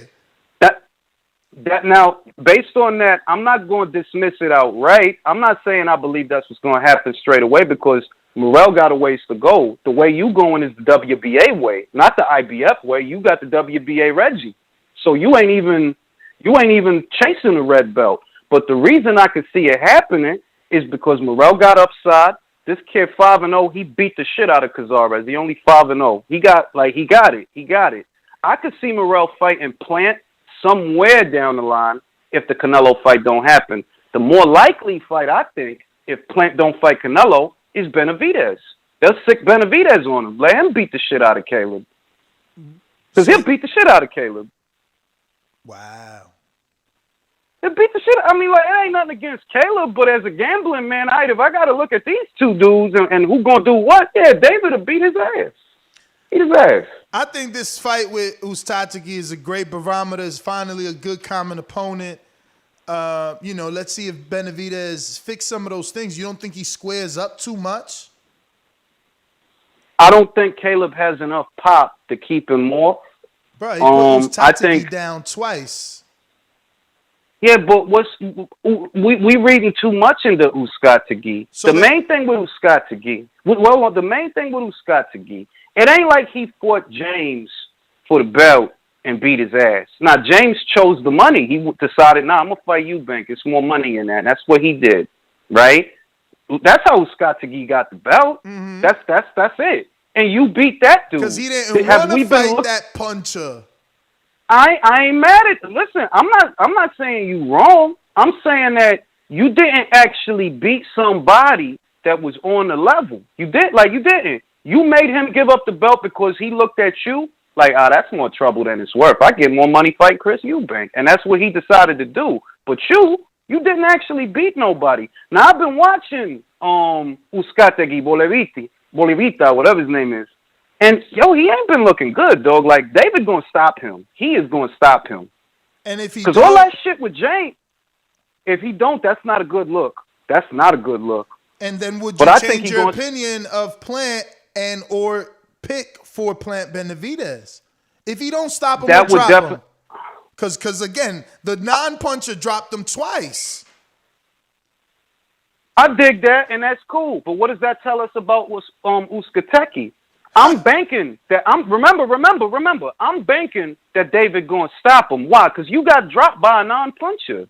You got dropped. He had you gunshot. Like, normally what if it's just down to Plant being slicker, so his punches land unnoticed? It's the punches you don't see. He ain't look all that slick with Caleb Truax, bro. He didn't look like. Bruh, only Danny. Only Dan. Listen, but that's the thing. Like, we got to learn. I mean, I ain't saying you don't.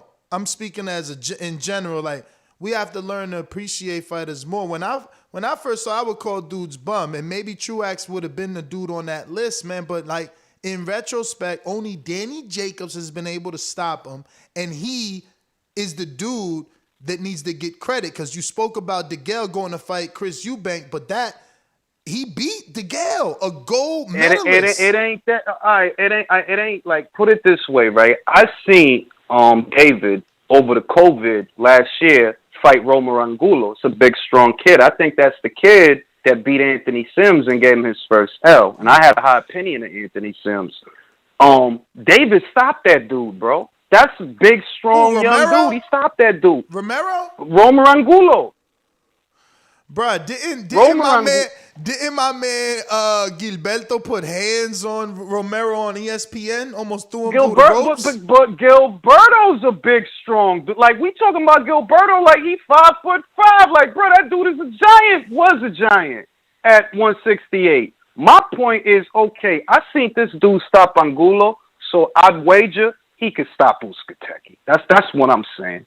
Now, Plant, you went in there with Caleb Truax, and after the fight, you was all marked up. Don't let David hit you like that. It's going to be different. Caleb don't hit like David. He Caucasian. His skin marks up. So does Danny and Thurman's skin. You seen their skin? Come on with that. Come on, Julius, with that. You ain't see Thurman back. Hit, though. Thurman, you ain't see Thurman back in the quarter fight? What that tell me?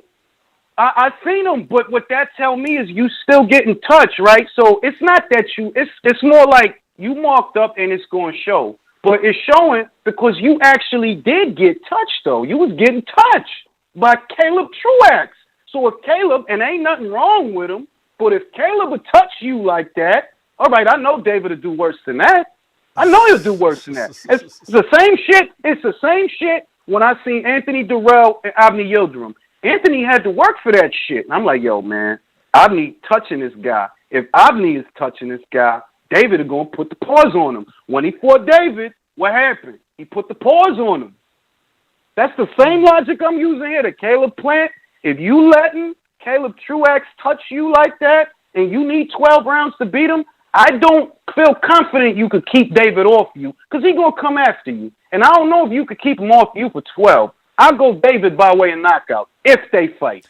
And this is just further proof that you should have been with me campaigning for the 3-fight deal because you have David as the savior in the 68. So why wouldn't you want to see him face Canelo on a 3-fight deal with PBC? I didn't say I didn't want to see Canelo fight David, but I'm a consumer. If the PBC has it their way, I got to pay $320 extra a year for all of that.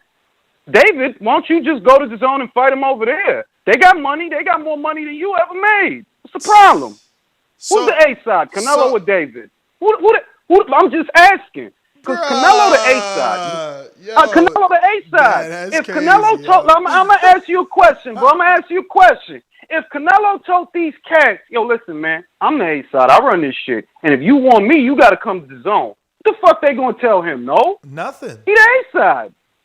They going to tell him. Nothing. So the way I look at it is, a 3-fight deal to fight them people. Now, that's not necessary. That's just Fox trying to get me and you for our money. Because we can see that same fight with them same fighters on the zone. You just don't want to send them over.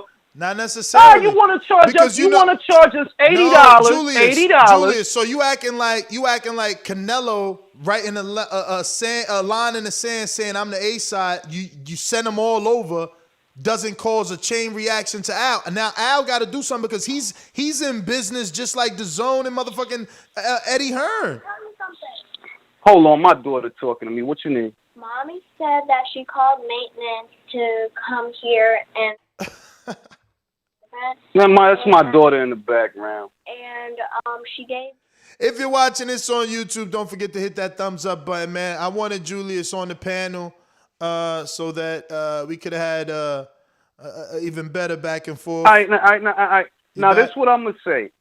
Al got to do what he got to do for his business the same way I got to do what I got to do as a consumer. His problems are not my problems. If Al and Bill Wenger have it their way, I got to pay $320 more for the same fight. Now, if I got to do that, I'm gonna do that because I'm a boxing fan. But if you asking me what I want, no, I want to keep more of my own money. So if the zone can afford to pay these guys more money than they ever made, then you need to motherfucking go over there. That's the business. That's free enterprise. They paid motherfucking Mikey Garcia $7 million to fight Jesse Vargas. That was crazy. All right, so that's wow. They got the money. Now, Al's business problems is not my problem. My problem is, okay, you trying to get me for $80 at a time, $80 a pop. Every time he fight, the zone just gave me this motherfucker 3 times in 6 months, and I ain't had to pay $80. So y'all wildin'. I'm nah, fuck all that. If it come down to what I prefer, yeah, go to the zone. It don't cost me as much. If you decide to go to Fox, yeah, I'm about to fight. I'm a fucking boxing fan. Of course I'm about to fight. For preference, yeah, go to the zone. It don't cost me as much. But that's the thing. But that's the thing. It's being offered right now. That's what I'm saying. You ain't got to wait to see. We don't got to figure out is someone going to be undefeated or not, or politics going to. They offered him the 3 fucking fights now, and nobody was behind it. That don't make sense to me. Because nobody want to pay more. Nesta, you saying that like motherfuckers don't realize. It. Hold up. You can't guarantee it's on the zone. Like motherfuckers don't realize. Bro, you saying that like motherfuckers don't realize if Al and Bill Wenger have it their way, we lose more and we money agree. for the same motherfucking fight. Yes, we agree. We're going to pay $80 for each of those 3 fights. Fine. My point is, at least we know the offer was there. It was guaranteed. Can you, Julius, guarantee us that we still going to get them 3 fights? Nah, of course I can't do that. But you know what I could tell you? So at least Al tried. At least Al tried to give it to us. At least he tried to give it to us. And now listen. Now what have I been telling you? Well, not telling you, but this I say this all the time. This kid did not fight as hard as he did to get away from Oscar to let a network put their thumb on his ass, and that's what Fox will try to do. The other thing is, the pay-per-view market ain't what it motherfucking used to be. Piracy is at an all-time high. Any motherfucking Saturday night, you could Google a motherfucking link. It ain't what it used to be. The same money that used to be there is not there right now because motherfuckers keep... Why you think Triller sending motherfuckers emails and lawsuits and shit because motherfuckers stole that Ben Askren fight? They literally doing that. Dana White, every other motherfucking UFC pay-per-view, he bitching and moaning about piracy. The same money that used to be there is not there. For Canelo, I get more upfront guaranteed from the zone than I get playing around on pay-per-view where motherfuckers might steal my fight. And if they steal his fight, then where the money at? My friend. That's All right. My friend, my rebuttal was this, man. Tank is getting 10% of his social media followers to buy his pay-per-view. Last time Canelo was on pay-per-view, last 3 times he did $1 million. I hear what you're saying about piracy, but some people they bigger than that. Like some people's fans really support, and that's Canelo obviously Tank and I'm not disagreeing. Earl. Pacquiao too. I'm not Pacquiao's disagreeing. fans too. Hold up. Now I'm not disagreeing that because we saw this weekend when the Irishman fought, 1 million motherfuckers still decided to buy the fight just to see him get his ass beat, but they still bought the shit. I'm not telling you that there aren't iconoclasts that can overcome the piracy. There are. Canelo's one of them. But why would I do that when these cats is offering me money up front? No strings attached. I'm on a fight-by-fight But basis. Julius, they are doing it. I don't know if you know, but his last 2 fights been on pay-per-view. You could buy them on Xfinity, DirecTV. That was, bro. I know all about that. That was an option. That was an option. I mean, option. I could pay 80, or I could be a DAZN subscriber. Ask me if I paid $80 to see Canelo versus Saunders. Go ahead and ask me. Did I pay that? I'm sure that you didn't, Julius. I didn't pay that. I seen it on DAZN, bro. I'm sure that you didn't, Julius, but this is the point. When he restructures his contract, pay-per-view was attached. If you haven't noticed, it was after he sued DAZN, and his last 2 fights that you refused to say were with DAZN were DAZN pay-per-views on Xfinity, DirecTV, and any other distributor that was willing to sell it. He restructured I'm not to come denying back. it. Hold on, wait. Let me just finish with saying this. He restructured to come back to his pay-per-view model. He's still selling pay-per-views, brother. How you? Oh, no. See, now you wilding. You wilding. Because they afforded the boxing community that option. Now, I don't know what motherfucking dickhead decided, well, let me pay 80 for this motherfucker instead of 20. I don't know. Because I can't underestimate the stupidity of other people. But the subscribers, they had the option to see that as part of their subscription. They came to them like me, who's paid for the annual. I'm paid up for the year. I'm paid for the year. I pay $8 so I can get that discount by paying the $100 for the year. So I get what that's you're what saying. I'm saying. To the consumer, what the boxing community is realizing is Fox is trying to gank us. That's what they trying to do. We could get these same motherfucking fights with these same motherfuckers, and it ain't gonna be $80 a pop. You motherfuckers want to charge us $80 every time a motherfucker go out there. But that's wild. But and the that's difference now, is wait a minute. Al's Now wait a minute. To you, DAZN ain't. That's the difference. Al's offering it to DAZN you. Wait. Hey, you better wait a goddamn minute. DAZN could turn around and offer me Canelo versus Bivol. That's if you want my honest opinion, Bivol got a better chance of beating Canelo than Jermall Charlo or David Benavidez. And like Tank said, you just want to see him get beat because now you want him to fight Bivol. No. You want him to fight Bivol. No. You misconstruing the shit. It's more intrigue in a fight he could lose than a fight I know he gonna win. It ain't me wanting him to lose. I fuck with the redhead. I fuck with him. But it's a more intriguing fight. If he fight Plant, right? Let's say he go over there, he fight Plant. He gonna fuck that boy up, man. Seriously. And I know that. I want to see it, but I know that. Now, you put him in there with Artur, or you put him in there with Bivol, that's some different shit. And it ain't because of me. Man, it's Eddie. They also saying that shit. Eddie said that shit. He beating Bivol, man. He beating Bivol, and he might drop him. I've been saying that shit for 2 years. He fuck around and do it. But it's some dope shit because that's 175. That's 175. Them cats that listen. Let's say it all get fucked up, right? And he don't fight Plant next. Let's say he go in there with Golovkin. Excuse me, you gonna knock his ass out. I'm thinking better. No. I'm trying to paint a picture for you. Right? Let's say everything get fucked up with Plant and it don't happen. So he ends up fighting Gennady Golovkin for a third fight. You gonna knock that dude out, bro? Yes. Jermall Charlo ain't gonna beat him. Jermall ain't gonna beat him neither. All right. I knew Billy wasn't gonna beat him or Callum. Plant and I don't think David gonna beat him. To be honest, I don't think David gonna beat him. It's a great fight, but I don't think he's gonna beat him. Now you put him in there with somebody with one hitter quitter power, like a better beef. I agree with you. I think Artur Chinny too. I agree with that. Yeah, that's but what he I got meant. I didn't mean got. Bivol. I didn't mean Bivol. I meant better beef. Now, I agree with you. I do think he's chinny because I seen him get dropped by Hot Rod. I think it was Hot Rod that dropped him. Was it Hot And Rod? James Page No, dropped him. no. It was Jeff. Yeah, it was Jeff Page that dropped him, and then it was Callum and then it was the UK dude, Callum Johnson that dropped him. Right. So he chinny. I agree, but he got something there on God. One hit, a quitter power. He got that. And that's what make it a spicy fight. That like, yo, anything can happen. Canelo catch one of them short ones. He got that high guard, man. He got that high guard, man. He ain't. Bro, I ain't mad at that. But I gotta see it though. I gotta see it. Canelo double leg hook, man. He too athletic for those type of fighters, man. He's too athletic. Listen, man. That's why people want Charlo. That's why people want Charlo. And what Charlo gonna do? I'm not. Listen. Wait. Canelo versus Charlo is I'm not 50-50?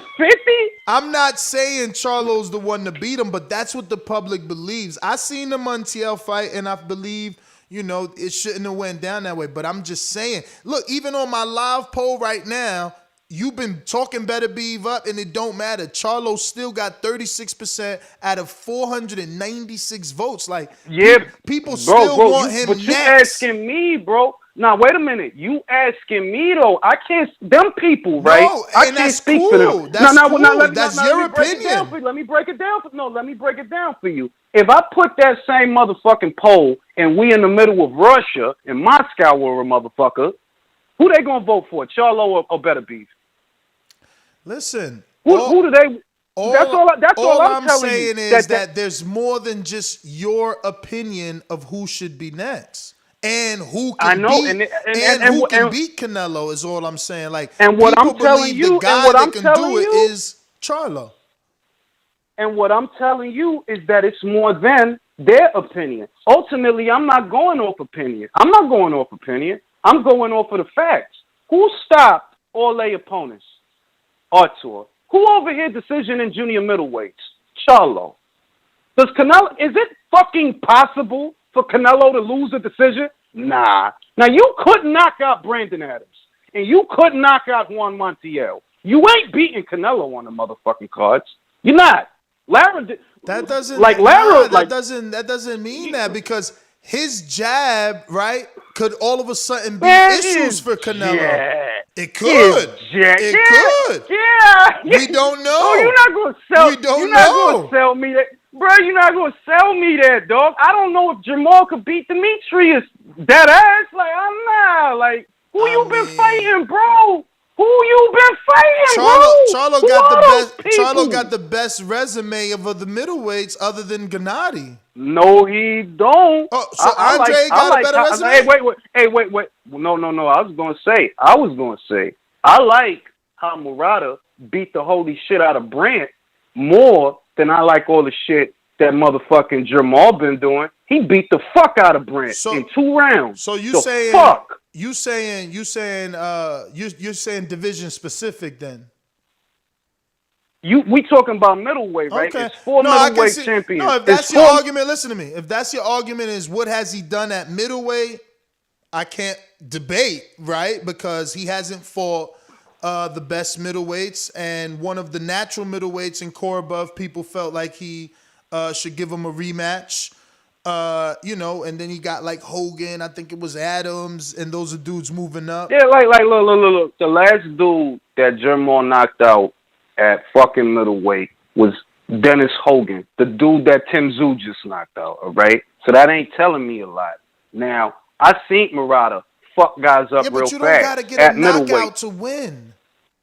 I'm not saying that. And Murata's extra basic. Like Charlo smacks Murata around. Hey, I don't know about all. Did you see the first fight with Brant? Bro, we can't. Did you see that first fight with Brant? Be doing that. Did you see the first fight with Brant? Do you think Brant got more power? No. Who do you think got more power, Brant or Charlo? I think Brant throw more, but Moore got more Charlo. Moore got more Charlo. I think Moore got more power. Yeah, Brent throw more though. Brent throw more. But that's because Charlo more accurate. That's a different fight. No, he more accurate because he don't throw. You taking your time with the shots. That's why you more accurate, because you waiting for the shot. That's why Korobov was able to touch you with straight left hand. Negative. Straight, Come on, man. waiting. That's a cheap shot. You're gonna bring in a 7-day last notice to try to make him look bad? Of course he gonna look bad on a dude that was a late replacement. So wait a minute. Because he's so motherfucking strong and he's so motherfucking accurate that Montiel was seeing a 12. That's the last fight that he had. Montiel. Yo, Montiel. 12. Yo, Julius.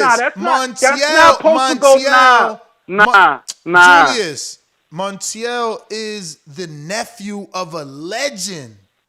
He got that Mexican blood. He got that Mexican blood. That got stopped by Tong Po. He got stopped by Tong Po. Julius. He got stopped by Tong Po. Julius, Munguia out here breaking people's lips off, man. Did you see what he did to Terry Arnold Johnson? Come on, man.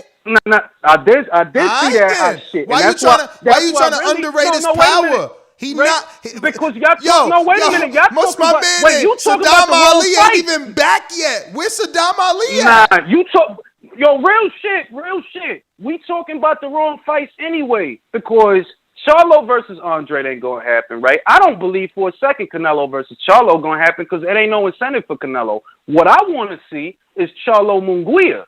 Can I see that in Texas? Yo, that's a big ass fight. Munguia didn't take the Andre. He didn't take the Andre or the Charlo fight. You didn't know? Nobody gonna take the Andre. No, fight, but you bro. didn't know. Andre is lavish status right now. He lavish a slick southpaw that can move now. Champ, he didn't take the Charlo fight either. Why you think Charlo fought Montiel?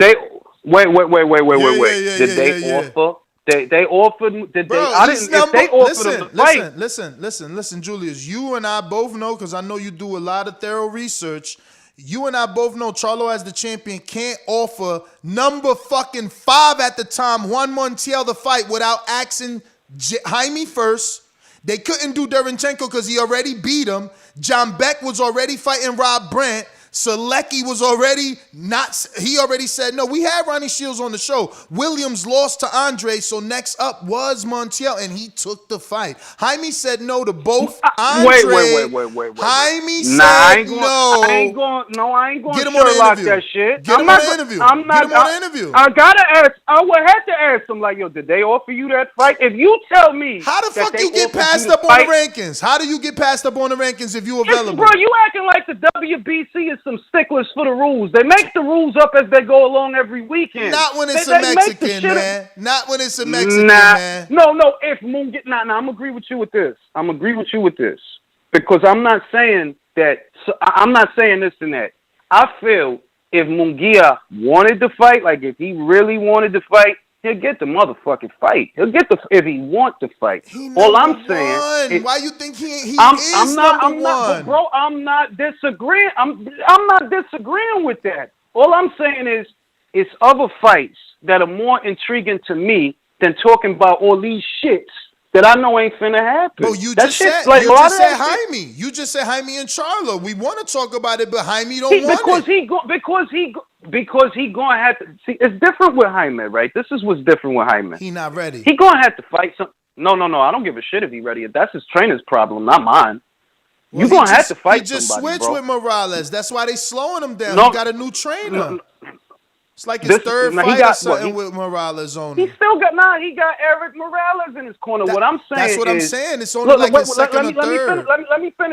Let me finish this shit. All right, Gennady Golovkin is not about to fight you. Y'all was gonna fight, and the shit got fucked up. That's what happened for whatever reason. I don't know the reason, but it ain't happening, right? So you ain't gonna get Golovkin, and you ain't gonna get Murata. That leaves you with 2 motherfucking options to fight for a belt. Andre or Charlo. We know you don't want to fight Andre because you was real close in the ranks to him via the WBO. You don't want him. That's what it is. All right, Charlo. That's a big fight in Texas. That's more realistic to me because at least there's money. That's a money fight in Texas. That makes sense. All right. 2, even though Golden Boy is fake in bed with Munguia, he a Zanfer Promotions fighter more than he a Golden Boy Promotions fighter. And Zanfer work with everybody. Zanfer work with Top Rank. Zanfer work with Golden Boy. Zanfer work with Matchroom. You could fuck around and make Munguia versus Charlo before you make Charlo versus Andre. That shit won't happen. It won't happen. I agree. I'm tired of hearing about. I agree because I'm tired of hearing about these they fights not that ain't gonna gonna do happen. Andre. They're not gonna do Andre. They made that clear. Ronnie made it clear. There's a personal, there's personal like grudges there. That ain't gonna happen. But as far as Munguia, he gotta take the fight. You ain't gonna be Mexican and popular Now, and a former champ and get passed up on the rankings without them actually offering and you the fight. that's what I'm trying to tell you. With Munguia, the reason I see it's a little bit more realistic is because motherfuckers ain't gonna put up with this shit forever, bro. You about to fight Gabe Rosado, right? Nothing against Gabe. Beyond that fight, if Munguia wins, what the fuck are you gonna do, bro? They developing him. He was already bro. A That champ. dude is like. He was already a champ. That's why you. Yo, look, he had motherfucking like 5 title defenses, and we talking about him like you gotta wipe his ass. Not because he moved up in weight. Danny didn't rush either. Come on, B. No, Danny didn't rush either. Listen. This is this generation that just moves up. Everybody's not Terrence Crawford.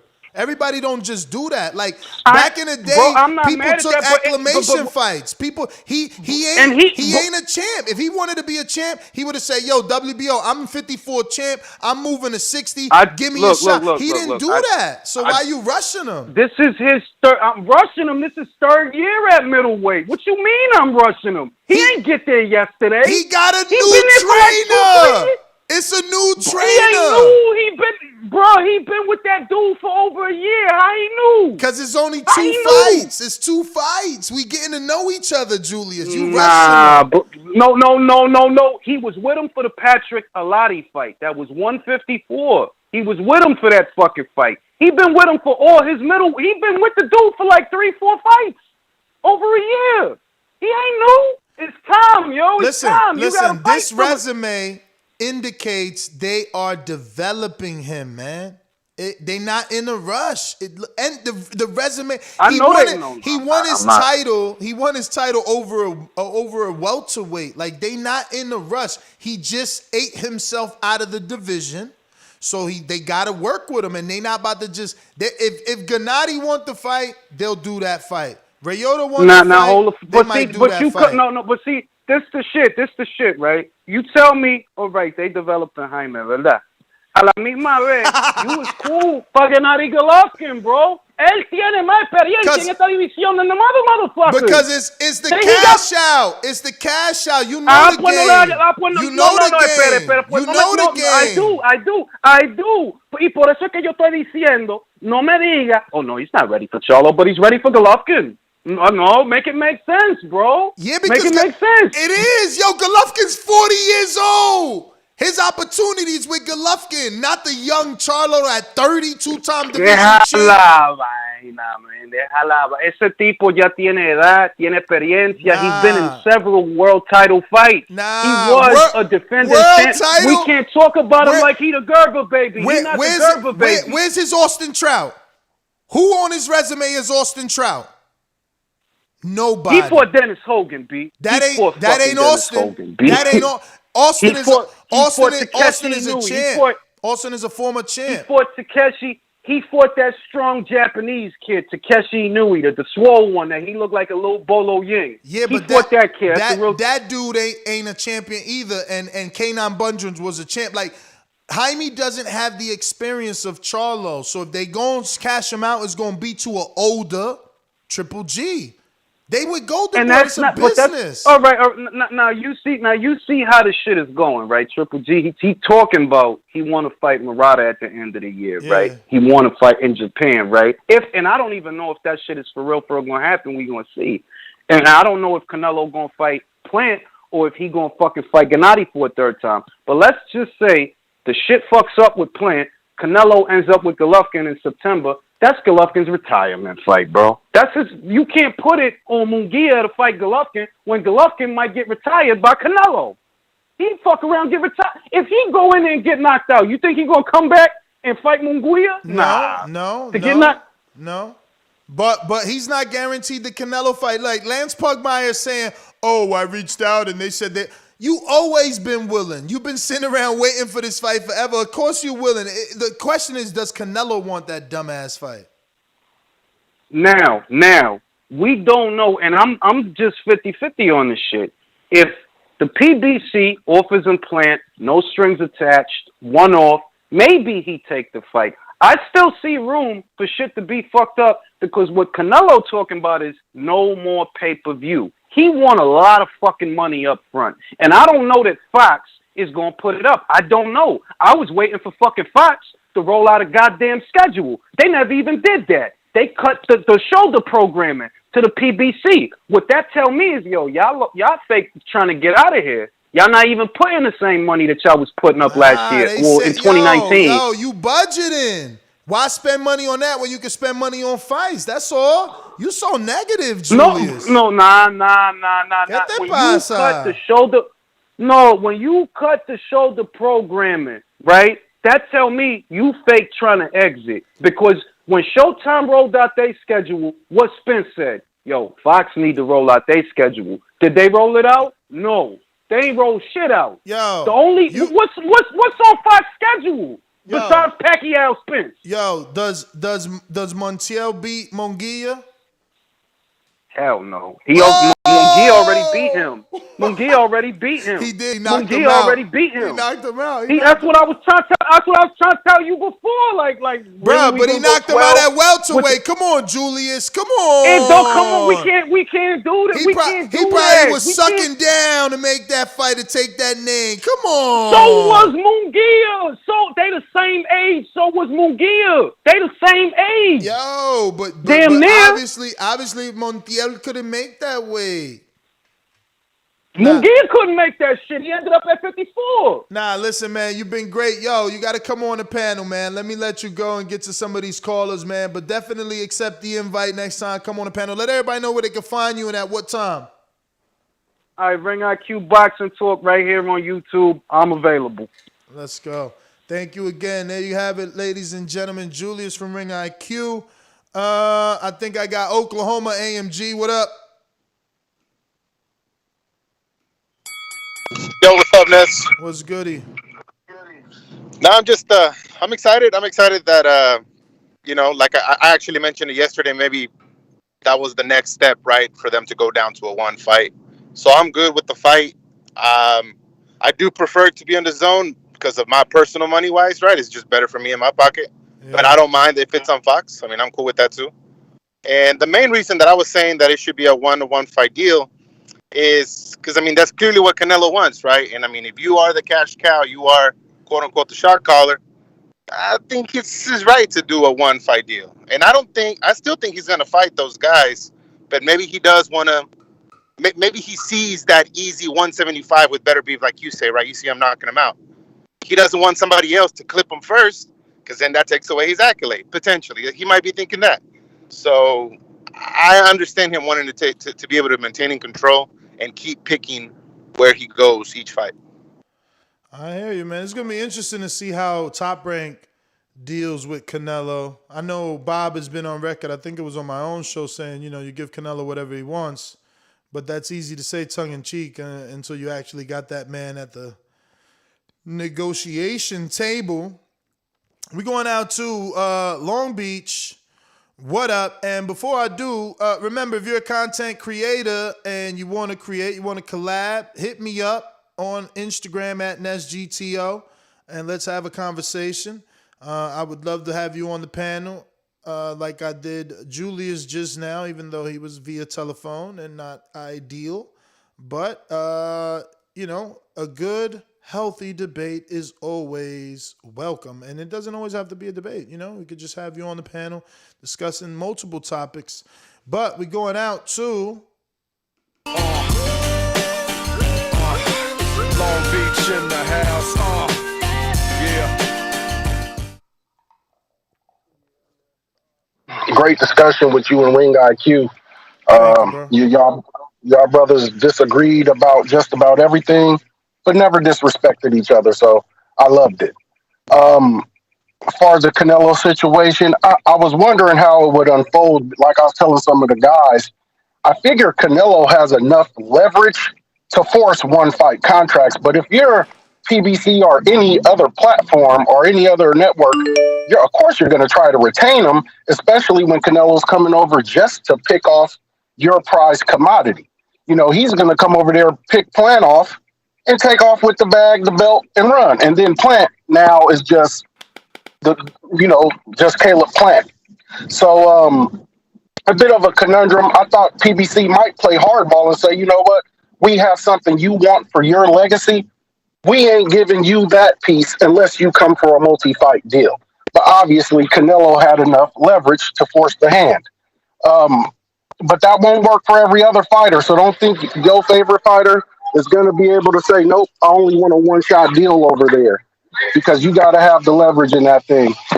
If you put it in the context, like you mentioned, we were going to get Benavidez, Charlo, and Plant. I'm willing to pay for that, because I don't want to see Canelo go off and fight no more Yildirim's, no more Rocky Fieldings, no more of that shit.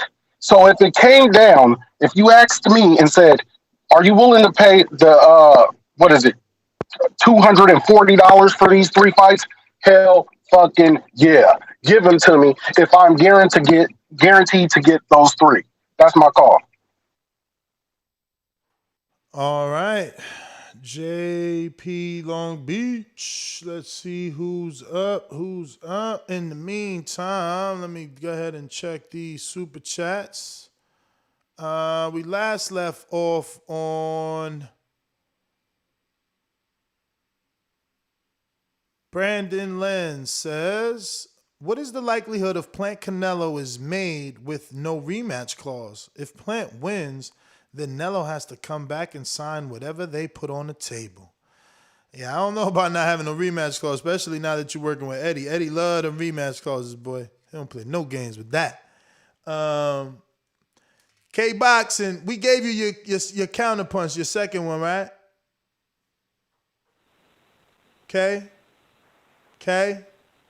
K-Boxing. K-Boxing going to you a second time. I remember going to you and you wasn't there. K-Boxing. K-Boxing. All right. Moving on again. This is the second time to move on you, champ. I'm just saying. James Valdez, what up?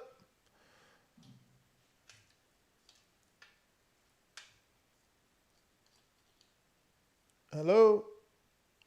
James? Yo. No? All right. Moving on. We got JT in New Orleans. Are you available? Are you rocking? You know, we're doing live TV. I don't care. What you gonna do about it? I'm killing this mother. Why do you have to talk like that? Well, I'm talking to you the way I want to talk to you. You have a problem? Turn off your station. I'm the best ever. Yeah, it's time for me a new intro, man, because that intro sound all messed up. Ness. But can you hear me? Okay, my thing on the topic. Hold on real quick.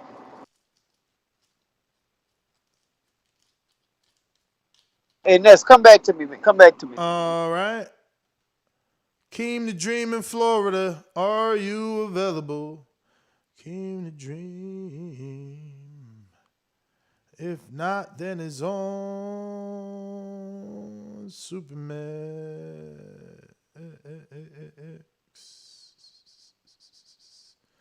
Where is BoxingWords.com?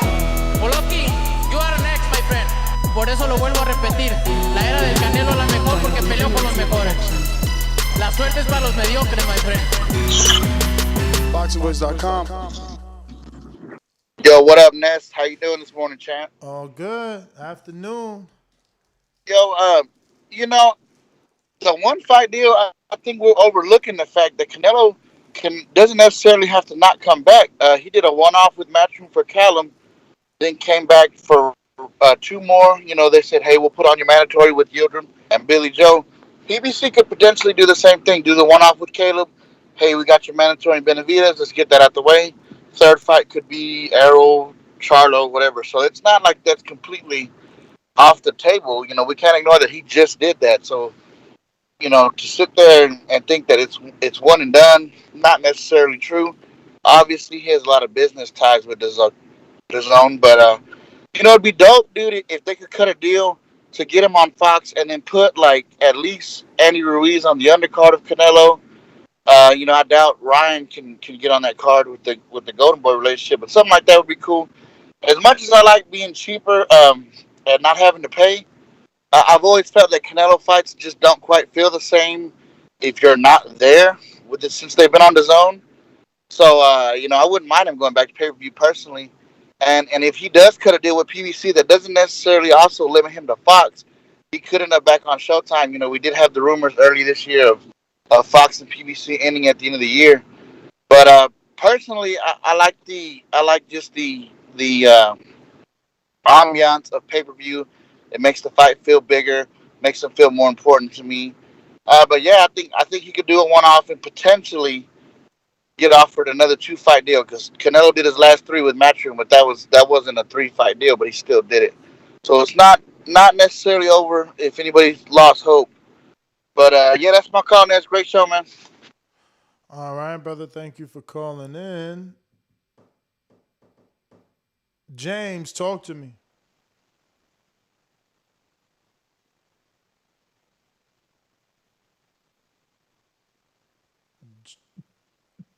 James Benitez. All right, no James. All right. That is everybody. Oh, Skype acting up. All right. In the meantime, let me get to these counterpunches. We got Drew that says Canelo wins. Also, PBC wasn't paying Plant $10 million for a bum. They paid Wilder $20 million after denying the DAZN contract. We gave Steve his counterpunch because he only had one, right? Yep. All right. So then next one is from Drew. Y'all do know Canelo wants Hearn involved and promoting his fight going forward. He will be the head promoter regardless of what platform televises. That would be interesting to see, man. That would be huge for Eddie Hearn. Texas Bulldog Boxing. Nah, the difference is the skill level of opponents, 100. And I'm assuming we're talking about Charlo and Andre's resume. Supermex says, Ness, you act like Canelo can't do a one-off and then come right back for a 2-fight like he literally just did with Callum, and then the next 2 fights Fox got impressed. I don't know, Fox got to impress us, I guess what you're trying to make. But the thing is that, it don't impress me that he did all that because that was all with DAZN. It's still DAZN. Show me really a network free agent by finding another network. Vituroso says, money to watch boxing either burns slow or fast. I'm with you, man. It don't matter how it goes. James, talk to me. Yo, Ness, you hear me? Mm-hmm. Yeah, man. I don't. It seems crazy, man, that people thinking I'm pretty far fetched, man, by thinking that Caleb probably gonna not only win, but probably gonna win twice, man. I'm gonna go ahead and take them odds, man. And go ahead and put 200 down on them and come up, and then after that, you're gonna be like, oh shit, man, James is the oracle, man. He went ahead and put it out there, and then y'all gonna jump on the bandwagon with the Caleb Plant train, and then y'all gonna just be like, man, you know what? He really is the great white hope.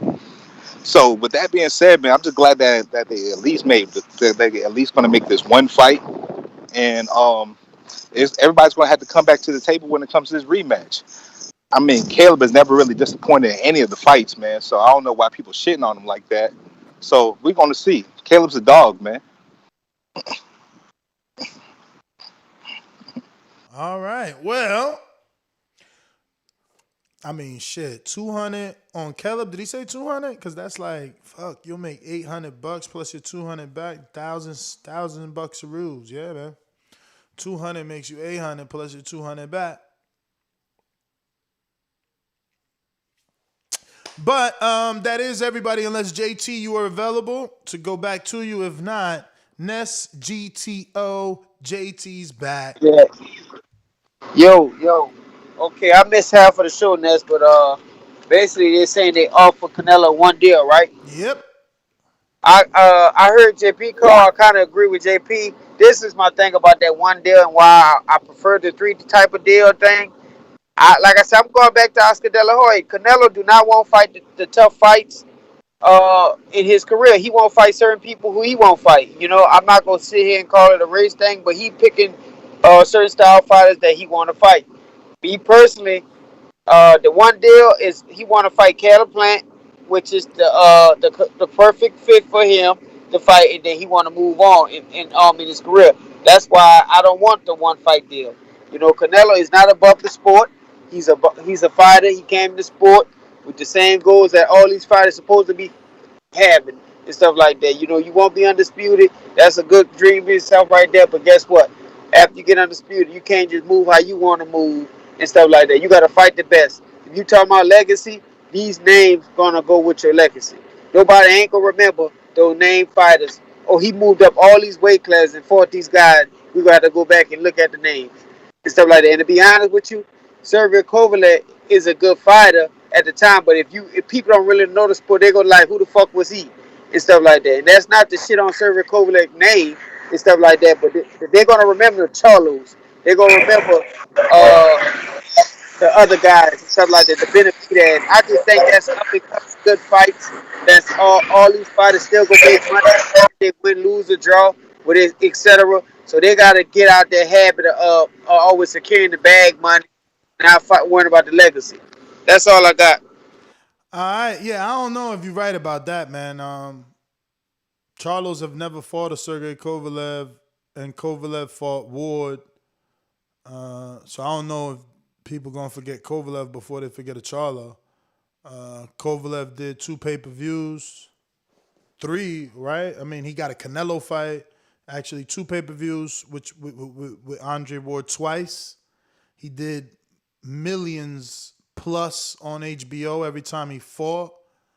And then he fought Canelo on Dazn. You know, he's had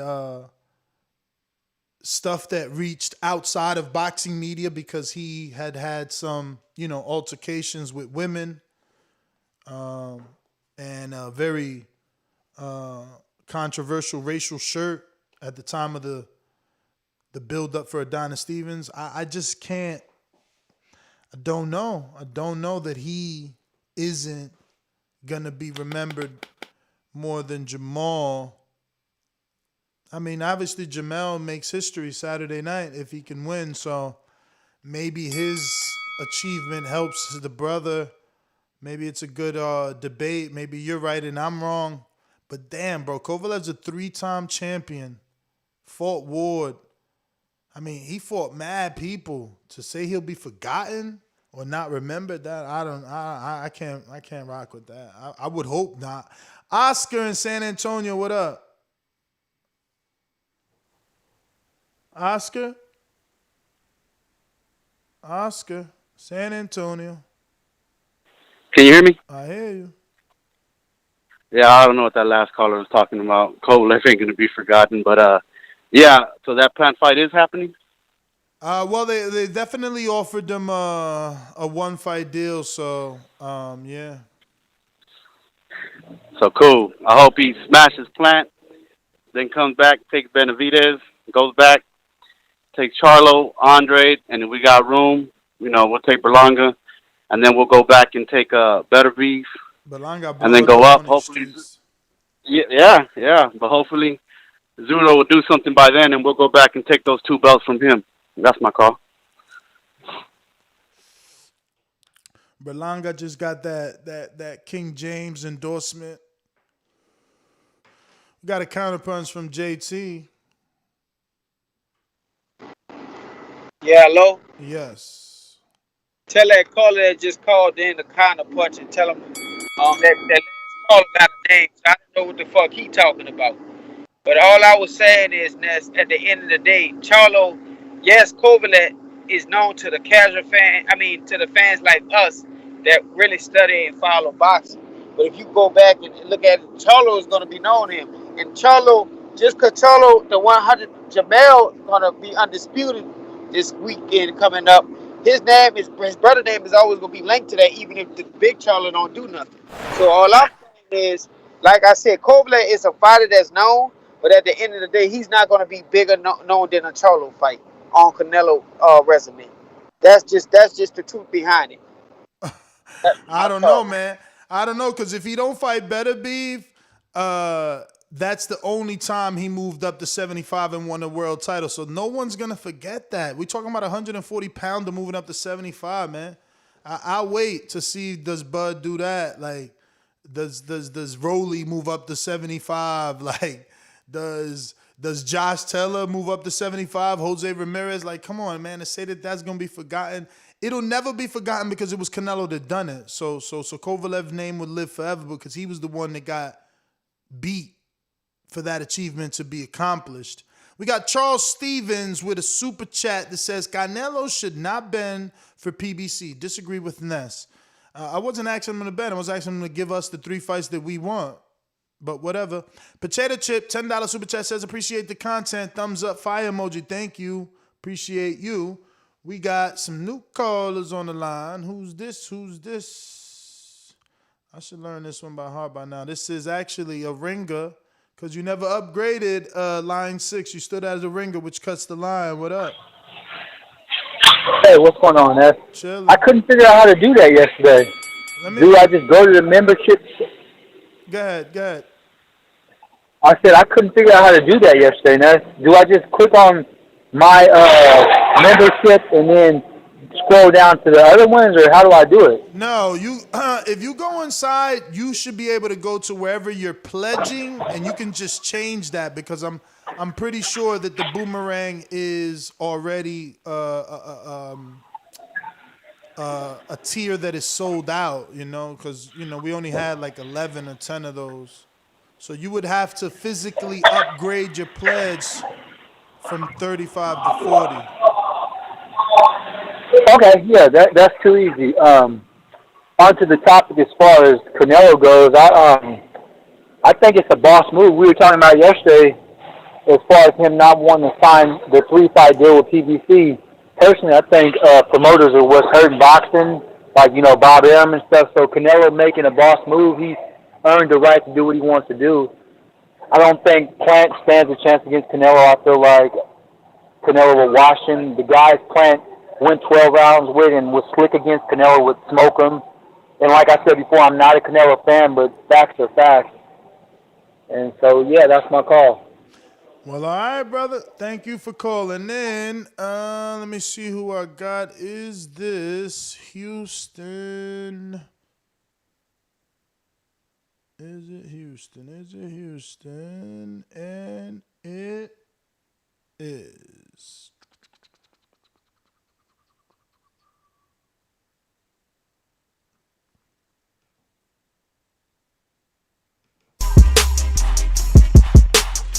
I'll make a meal out of Holyfield and farm it. You want me to go to jail for doing homicide? Farm it. Keep by the sanitation workers, bar to the security guard. You fight me, I'm gonna kill you. I want you. Bad, baby.